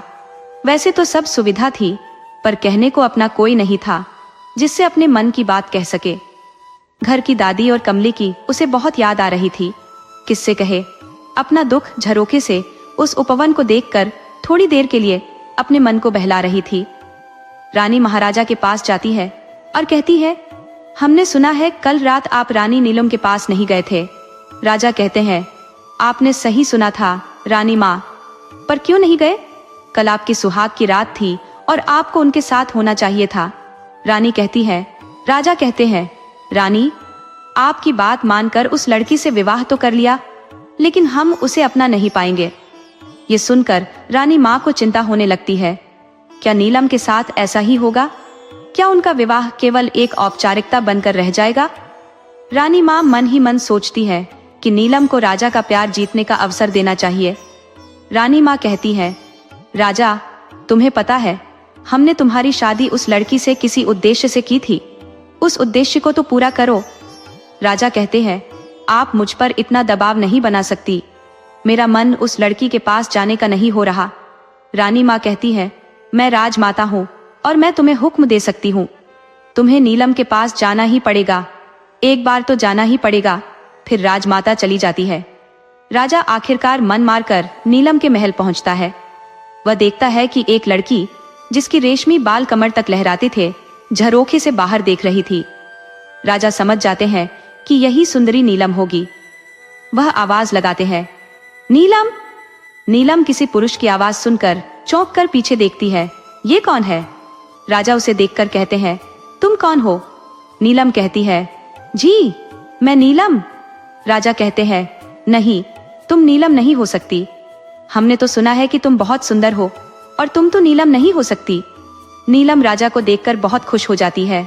वह कहती है, आप राजा साहब है ना? अब वो भाग्य मेरे स्वामी, मेरा प्रणाम स्वीकार कीजिए, और उनके पैरों में गिर जाती है। राजा साहब 4 कदम पीछे हट जाते हैं और कहते हैं, नहीं नहीं, तुम नीलम नहीं हो। नीलम बड़े विनम्र स्वर में कहती है, राजा साहब, आपसे किसने कह दिया कि मैं सुंदरी हूं? नीलम पूरा वाक्य भी नहीं बोल पाती कि राजा सोचते हैं, कल रात को तो चंद्रभागा ने बताया था कि नीलम बहुत सुंदर है, अद्भुत सौंदर्य है उसका। क्या वे हमसे मजाक कर रही थी?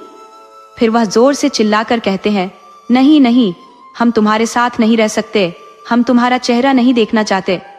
और राजा वहां से चले जाते हैं। नीलम तो ठगी से उन्हें जाते हुए देखती रहती है। वह सोचती है, मुझसे क्या भूल हो गई जो राजा जी मुझे ऐसा कहकर चले गए? फिर वह दर्पण में अपना मुख देखती है और कहती है, मैं सुंदर ही तो हूं। फिर चिल्लाकर कहती है, नहीं नहीं, मैं सुंदर नहीं हूं। देखो, मेरा यह रंग रानी जैसा नहीं है। और वह अपने घुटनों के बल बैठकर रोने लगती है। दासी जमुना आकर उसे उठाते हुए कहती है, रानी साहिबा, अब पलंग पर बैठ जाइए। फिर वह पूछती है, मैं सुंदर नहीं हूं क्या? जमुना कहती है, नहीं, आप बहुत अच्छी हो रानी। नीलम कहती है, नहीं, तुम झूठ बोलती हो, तुम भी मेरी दादी की तरह हो, तुम भी एक झूठ बोल रही हो। जमुना कहती है, नहीं रानी साहिबा, एक दिन राजा साहब जरूर आएंगे। लेकिन महीनों बीत गए और उसका इंतजार खत्म नहीं हो रहा था। राजा सूर्य प्रताप सिंह फिर कभी उसके महल में नहीं आए। नीलम ने अभी तक उन्हें जी भरकर देखा भी नहीं था। राजा, रानी माँ और दोनों रानियां, किसी ने भी उसके महल में आकर झांका नहीं कि वह जिंदा है या मर गई। किसी को उसकी फिक्र नहीं थी, जैसे सबने उसे भुला दिया था। रानी माँ ने भी अब राजा को कहना छोड़ दिया था। कोई नहीं था जो नीलम के पक्ष में कुछ बोले। नीलम अपनी बदन पर उबटन लगाती, दिन में 4-4 बार अपने बालों को संवारती, नए नए वस्त्र और गहने पहनती। वह पागलों की तरह दर्पण में खुद को निहारती रहती और किसी भी कमी को पूरा करने के लिए बार बार वस्त्रों और गहनों को बदलती रहती। फिर वह अपने खाने पीने की चिंता नहीं करती थी। वह मूर्छित होकर बार बार गिर पड़ती। उसकी यह दशा देखकर दासियां दुखी होती, पर वे भी बेचारी किससे कहती। उन्हें लगता कहीं रानी जी पागल तो नहीं हो गई। वे अपनी बुद्धि से जितना हो सकता था उनका उपचार कर देती और समय अपनी चाल से चल रहा था। नीलम के भाग्य में कुछ और ही लिखा था। रानी पद्मावती का 6ठा महीना चल रहा था और अचानक उन्हें तकलीफ होने लगी। दाई, माँ और बेटी सभी ने अपने अनुभव से जी जान लगा दी, पर उन्होंने जन्मे बच्चे को बचा नहीं सके। पूरा राज्य शोक में डूब गया। रानी महाराज को कहती है, हमने तो पहले ही कहा था, पर आपको तो अपनी जिद करनी थी। हमें तो अपना कुलदीपक चाहिए था, बस हम नीलम को इसीलिए तो लाए थे, पर आपने कभी उसकी कद्र नहीं की। राजा माँ से निकल जाते हैं और सीधे नीलम के महल पहुंच जाते हैं। नीलम दिन रात राजा का इंतजार करती रहती थी और आज सका एक दीपक अपनी देरी पर लगाती थी। दीपक लगा रही थी कि अचानक किसी के चलने के पैरों की आवाज सुनाई दी। उसने अपना सिर उठाकर देखा तो सामने राजा जी आते दिखाई पड़े। कुछ तो मेरे भाग्य खुल गए, मेरे स्वामी मुझसे मिलने आ रहे हैं। खुशी के मारे वह नाचने लगी। राजा साहब का प्रवेश होता है और वह गोल गोल घूमती हुई राजा साहब से टकराकर गिरने लगती है। राजा साहब उसे पकड़कर बचा लेते हैं। नीलम मीठी सी हंसी हंसती है, लेकिन राजा साहब उसकी आंखों में देखना शुरू कर देते हैं। उसकी नीली आंखें राजा को आकर्षित करने लगती है और वह डूबकर नीलम को गले लगा लेते हैं। पति के प्रेम सागर में गोते लगाने लगती है। दूसरे दिन सुबह राजा उठते हैं तो खुद को नीलम के महल में पाते हैं। वे सोचते हैं कि मैं यहाँ कैसे। इतने में बगल में सोए नीलम पर उनकी नजर पड़ती है और उन्हें गिरना होने लगती है। वह तुरंत वहां से निकल जाते हैं। सुबह नीलम उठती है और राजा को ढूंढती है, पर राजा तो कहीं दिखाई नहीं देते। वह जमुना को आवाज लगाती है और पूछती है। जमुना कहती है, राजा, सब तो सुबह जल्दी ही निकल गए। प्रथम मिलन की खुशी में नीलम का चेहरा दमक रहा था। वह अलसाई सी पलंग पर लेटी हुई थी। यमुना कहती है, रानी साहिबा, स्नान का प्रबंध कर दो। तो नीलम कहती है, नहीं, आज नहीं। आज हम उनकी गंध को अपने में महसूस करना चाहते हैं। ताज माता के पास आती है और कहती है, हमने सुना है कल आप नीलम के पास गए थे। तो राजा कहते हैं, माँ, आपने सही सुना है। रानी माँ कहती है, चलो, आपको हमारी बात तो समझ में आई? राजा कहते हैं, फरमा रानी। रानी माँ कहती है, हम समझ गए, आप क्या कहना चाहते हैं। वह लड़की साधारण है, पर हमें कुल का दीपक वही देगी। रानी माँ चली जाती है। वैसे राजा को नीलम की नीली नीली आंखों की याद आ रही थी और उनका किसी काम में मन नहीं लग रहा था। उन्हें वही दृश्य नजर आ रहा था जब वे आपस में मिले थे। दिन भर उनका मन किसी काम में नहीं लगा। वे जितना बोलना चाह रहे थे, उन्हें वही नीलम की आंखें नजर आ रही थी। रानी माँ ने राजा से कहा, याद है आखिरी बार उसे तुमने कितनी कम देखा था? क्या तुमने उसे पत्नी के सभी अधिकार दिए हैं? इतने दिनों से कभी उसकी सुध ली? क्या हाल है? राजा कुछ नहीं बोल सके। राजमाता ने आगे कहा, जाकर देखो उसे, वह हड्डियों का ढांचा बनकर रह गई है और तुम खुशी की बात कर रहे हो। मुझे तो यकीन नहीं है कि वह 15 दिन भी जीवित रहेगी। राजा चौंक कर बोले, ये आप क्या कह रही है? हमारी संतान का क्या होगा? रानी माँ कुछ नहीं कह पाई और आगे निकल गई। राजा नीलम के महल में पहुंचे। जब उन्होंने नीलम की हालत देखी तो बहुत दुखी हो गए। नीलम उठने का प्रयास करती है, लेकिन राजा उसे मना कर देते हैं। राजा देखते हैं कि जिन नीली आंखों का जादू उन पर चला था, वे अब अंदर गहरी थी और चारों ओर काली थी। उसका शरीर तो बस हड्डियों का ढांचा रह गया था। उन्होंने मन में सोचा, ये शरीर कैसे एक बच्चे को खुद में धारण करेगा? राजा निर्दयी तो थे नहीं, लेकिन जब नीलम की यह हालत देखी तो उन्हें बहुत दुख हुआ। नीलम के प्रति सहानुभूति और आत्मग्लानि महसूस हुई। मैंने नीलम की खैर खबर क्यों नहीं ली? लेकिन नीलम अब भी उनके लिए केवल एक स्त्री थी, जिसके पेट में उनका बच्चा था। सूर्य प्रताप सिंह ने सभी दासियों को इकट्ठा किया और उनसे पूछा, नीलम की हालत इस प्रकार क्यों हुई है और इसके लिए हमें सूचित क्यों नहीं किया गया? जब दासियों ने बताया कि नीलम स्वयं के खाने पीने का ध्यान नहीं रखती और दिन रात उनकी राह तकती रहती है, तो राजा को खुद पर बहुत क्रोध आया। उन्होंने सोचा, मैं इतना दान पुण्य करता हूँ, लेकिन अपनी अर्धांगिनी का इस तरह दुख हुआ, क्या भगवान मुझे माफ करेंगे? अब राजा ने आदेश दे दिया कि नीलम को बिल्कुल भी बाहर नहीं जाने दिया जाए। उसका बहुत अच्छे से ख्याल रखा जाए। फल, दूध, भोजन सब समय पर दिए जाएं। उन्होंने डॉक्टर को भी निर्देश दिए कि दिन में 2 बार आकर नीलम का चेकअप करें। लेकिन राजा सूर्य प्रताप सिंह ने आज भी नीलम से कोई बात नहीं की। नीलम अपने भाग्य पर विचार करने लगी। आज तो स्वामी के दर्शन हो गए, स्वयं आए और मेरा हालचाल भी पूछा। वह निहाल हो गई और दासियों को आवाज देने लगी, मेरा पूजा का थाल कहाँ है? मुझे मंदिर जाना है, आज तो बहुत वक्त निकल गया। जमुना दासी ने कहा, नहीं रानी, सही बात है, आप कहीं नहीं जा सकती। राजा साहब ने मना कर दिया है। आपका स्वास्थ्य भी सही नहीं है। राजा साहब ने खूब ख्याल रखने को बोला है। अब आपको अपना और अपने बच्चे का ख्याल रखना है। आपकी संतान भी आपकी जिम्मेदारी है। नीलम अपने पेट पर हाथ रखकर बोली, यही तो है जिसकी वजह से मैं जीवित हूँ। मेरे स्वामी, मेरे बच्चे का ख्याल तो मुझे रखना ही है। उसने यज्ञ में तरह तरह के भगवान बनाकर लाई और आग्रह करके नीलम को खिलाने लगी। नीलम को दादी माँ की याद आ गई और उसकी आंखों से आंसू टपक पड़े। दासी जमुना ने देखा तो बोली, क्या रो रही है रानी नीलम? बच्चे के स्वास्थ्य पर बुरा असर पड़ेगा, आप अपना ध्यान रखिए।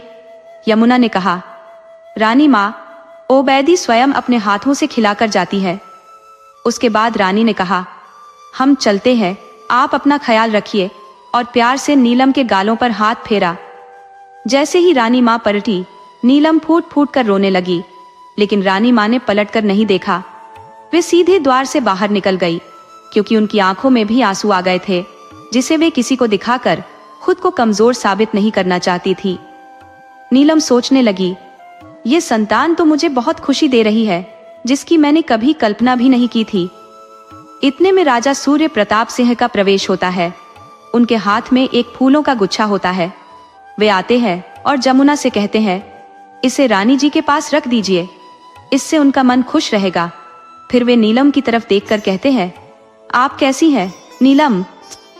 नीलम थोड़ी सी सकुचाती है। यह पहला मौका था जब राजा ने उससे बात की थी। वह जवाब नहीं दे पाती कि क्या कहे। राजा सूर्य प्रताप सिंह का मन नीलम से बात करने का नहीं हो रहा था, लेकिन वह कुछ और बात शुरू करना चाहते थे। फिर वह फिर से पूछते हैं, अब आप कैसी हैं? बताइए ना। अगर आप हमसे बात नहीं करना चाहती तो हम चले जाते हैं। नीलम झट से कहती है, नहीं, आप जाइए मत, आपके आने से हमें अच्छा लगता है। राजा नीलम से कहते हैं, जब आपको हमारा आना पसंद है तो आप हमसे बात क्यों नहीं कर रही हैं? नीलम कहती है, नहीं राजा साहब, ऐसी कोई बात नहीं है। फिर राजा पलंग पर बैठ जाते हैं और नीलम से कहते हैं, अच्छा ये बताओ, आपको क्या पसंद है? नीलम पहले तो उन्हें एकटक देखती रहती है, फिर कहती है, राजा साहब, मुझे खेत खलियान और आकाश में स्वतंत्र उड़ते पक्षी बहुत पसंद है। उन्हें पिंजरे में कैद करना मुझे बिल्कुल पसंद नहीं है। राजा साहब कहते हैं, ये तो बहुत अच्छी बात है। आपको पता है हमें क्या पसंद है? नीलम कहती है, नहीं। तो सूर्य प्रताप शाही कहते हैं, पूछे ना, हम बताएंगे। राजा खुद ही कहते हैं, आप तो पूछेंगी नहीं, हम ही बता देते हैं। हमें चौसर खेलना और शिकार करना बहुत पसंद है। क्या आपको चौसर खेलना आता है? नीलम हिलाकर मना कर देती है। राजा कहते हैं, हम आपको बताते हैं कैसे खेला जाता है और ताली बजाकर चौसर खेल सिखाते हैं। नीलम को खेलना सिखाना बहुत अच्छा लगता है और उसे सूर्य प्रताप सिंह के समीप रहना भी अच्छा लगता है। रानी चंद्रप्रभा और प्रभावती के पास जाकर कहती है, दीदी आपने सुना? हाँ छोटे, सुना। ये बहुत खुशी की बात है। चंद्रभागा ने सवाल दागा, पर दादी, राजा साहब तो उसे बिल्कुल भी पसंद नहीं करते थे। तब बड़ी रानी कहती है, छोटी, ये तो राजाओं की बात है। राजा ही जाने कब उनका दिल किस पर आ जाए, कुछ कह नहीं सकते। फिर चंद्रभागा ने प्रसन्नता से पूछा, अगर उसे पुत्र हो गया तो राजा जी तो उसे ही प्रेम करेंगे ना? तब बड़ी रानी कहती है, तुम इतना क्यों सोच रही हो? छोटी, धैर्य रखो। चंद्रभागा कहने लगी, दीदी, इतने दिन तो कभी उसकी सुध नहीं ली, और जब से उसके गर्भवती होने की बात सुनी है, रानी उमा और राजा जी दोनों उसकी सेवा टहल में लगे हुए हैं। प्रभावती कहती है, छोटी, तुम्हें नहीं लगता कि हमें भी नीलम के पास जाना चाहिए? उससे मिलकर उसे बधाई और उपहार देने चाहिए। चंद्रभागा कहती है, दीदी, मेरा मन तो बिल्कुल नहीं कर रहा, मगर आप कह रही हैं तो हम चल सकते हैं। हमें चलना ही चाहिए। छोटी, राजा जी को इससे खुशी होगी। ऐसा कहकर प्रभावती बहुत से उपहार लेकर चंद्रभागा को साथ लेकर नीलम से मिलने चली जाती है। नीलम उन लोगों को देखकर बहुत खुश होती है, लेकिन उनकी हालत देखकर प्रभावित होती है। चंद्रभागा और प्रभावती दोनों दुखी हो जाती हैं, लेकिन प्रभावती को यही लगता है कि क्या नीलम एक संतान को जन्म दे पाएगी या इस बार भी राजा जी की इच्छा अधूरी रह जाएगी। वह नीलम से कहती है, छोटी रानी, तुम अपना ख्याल क्यों नहीं रखती हो? तो नीलम कहती है, दीदी, आप कह रही हैं तो हम अपना ख्याल जरूर रखेंगे। चंद्रभागा कहती है, आप ज्यादा खाया कीजिए, जिससे आपका बच्चा भी स्वस्थ होगा। आप जानते हैं ना, वह हमारे राज्य का उत्तराधिकारी होगा। नीलम कहती है, नहीं। प्रभावती कहती है, हम दोनों की कोई संतान नहीं है। राजा साहब को इस होने वाली संतान से बहुत अपेक्षाएं हैं। नीलम सोच में पड़ जाती है, क्या मुझसे विवाह करने का यही तो उद्देश्य नहीं था राजा साहब का? लेकिन फिर वह अपने मन से इन विचारों को झटक देती है और खुद से कहती है, नहीं, दीदी ने कहा था कि मेरे खून से बहुत अच्छे मिलते हैं, और मेरी दादी ने भी यही बताया था, इसलिए उन्होंने मुझे पसंद किया। अब राजा साहब प्रतिदिन नीलम से मिलने आने लगे। वे उनका बहुत ख्याल रखने लगे, उन्हें सैर पर ले जाते, तालाब के किनारे ले जाते और उनकी खुशियों का पूरा ख्याल रखते। नीलम की सेहत में भी सुधार आने लगा। अब वह पहले से ज्यादा खुश रहने लगी थी। राजा का स्नेह उसके जीवन में बस चुका था, लेकिन राजा अपने कर्तव्यों का निर्वाह कर रहे थे। उनकी बातचीत का विषय हमेशा स्वास्थ्य, खेल और परिधान ही रहता था। प्रेम की बात तो कभी हुई ही नहीं, क्योंकि राजा नीलम से प्रेम नहीं करता था। इस बीच चंद्रभागा जल रही थी। उसे लगता था कि मेरे रूप लावण्य के सामने नीलम की कोई बिसात नहीं है, लेकिन राजा जी तो नीलम के पास जा रहे थे। जब वह उन्हें बाग में घूमते और झूला झूलते देखती तो उसकी छाती पर सांप लौटने लगता। वह सोचने लगती, मेरा रूप बेकार है, क्या मतलब इसका जो राजा जी को बांध नहीं पाया? यदि इसमें जादू होता तो राजा नीलम की ओर क्यों बढ़ते? ये सब सोचकर नीलम के प्रति उसके मन में जलन भर गई। अब धीरे धीरे समय बीत रहा था और नीलम का गर्भ 7 महीने का हो गया था। राजा के महल में गोद भराई की तैयारियां होने लगी। नीलम के मायके वालों को भी बुलाया गया। नीलम के रूप में भी निखार आ गया था। गर्भावस्था में स्त्रियों का रूप चरम पर रहता है। राजा सूर्य प्रताप सिंह को अब नीलम का साथ भाने लगा था। वे अब ज्यादा से ज्यादा समय नीलम के साथ गुजारने लगे थे। उसकी नीली आंखों में घंटों देखते रहते। नीलम के प्रति उनके मन में प्रेम का अंकुर फूट पड़ा था, लेकिन वह उसे व्यक्त नहीं कर पा रहे थे। राजा खुद ही संकोच में थे कि इतनी अवहेलना के बाद नीलम को ये सब कैसे कहेंगे और उसकी प्रतिक्रिया क्या होगी। नीलम खुद को दुनिया की सबसे खुशकिस्मत स्त्री समझने लगी थी। अब उसे किसी चीज की इच्छा नहीं थी। गोद भराई में 2 दिन बाकी थे। राजा सूर्य प्रताप सिंह अपने महल में आराम कर रहे थे। रानी चंद्रभागा ने पूरी सज धज के साथ प्रवेश किया। आज वह राजा साहब को रिझाने के लिए पूरी तरह तैयार होकर आई थी।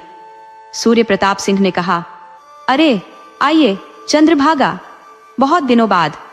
सूर्य प्रताप सिंह अपनी बात पूरी करते इससे पहले ही चंद्रभागा बोली, आपने हमें बुला लिया इसलिए हमें आना पड़ा। राजा कहते हैं, मैं आजकल थोड़ा व्यस्त था। चंद्रभागा अपनी अदाओं से कहती है, आप अपनी नीलम के साथ खुश है, ये देखकर हमें बहुत खुशी होती है। राजा का अब इस सौंदर्य से मोहभंग हो चुका था। वे चंद्रभागा पर ध्यान नहीं देते। वे कहते हैं, हाँ नीलम बहुत अच्छी है, मैं पहले उसे समझ नहीं पाया। चंद्रभागा को ऐसा लगा जैसे उसके शरीर में किसी ने चुना और चुनौतियां डाल दी। राजा कहते जा रहे थे, अब मैंने उसे करीब से जाना है, वह बहुत अच्छी है। राजा की ये बातें सुनकर चंद्रभागा बिना कोई जवाब दिए महल से निकल गई। जब राजा ने पलट कर देखा तो वहां कोई नहीं था। वह खुद से कहने लगे, अरे यार, चंद्रभागा कहाँ चली गई? चंद्रभागा गुस्से में नीलम के महल में पहुंची और उसे देखकर कहने लगी, तुम समझती क्या हो अपने आप को? नीलम ने कहा, क्या हो गया दीदी, आप ऐसा क्यों बोल रही हैं? चंद्रभागा गुस्से में कहती है, क्या समझती हो अपने आप को? या नाज नखरे दिखाकर राजा को रिझाओगी? अपने दर्पण में देखने लायक है क्या तुम? वो तो राजा साहब को उत्तराधिकारी चाहिए, इसलिए मैं तुम्हारे पास आई थी। नीलम कहती है, क्या कह रही हैं आप? उधर चंद्रभागा कहती है, नहीं तो क्या, कुंडली की वजह से ही तो राजा साहब की शादी तुम्हारे साथ हुई है। राजगुरु ने ही तो कहा था कि तुम राज्य को उत्तराधिकारी दोगी।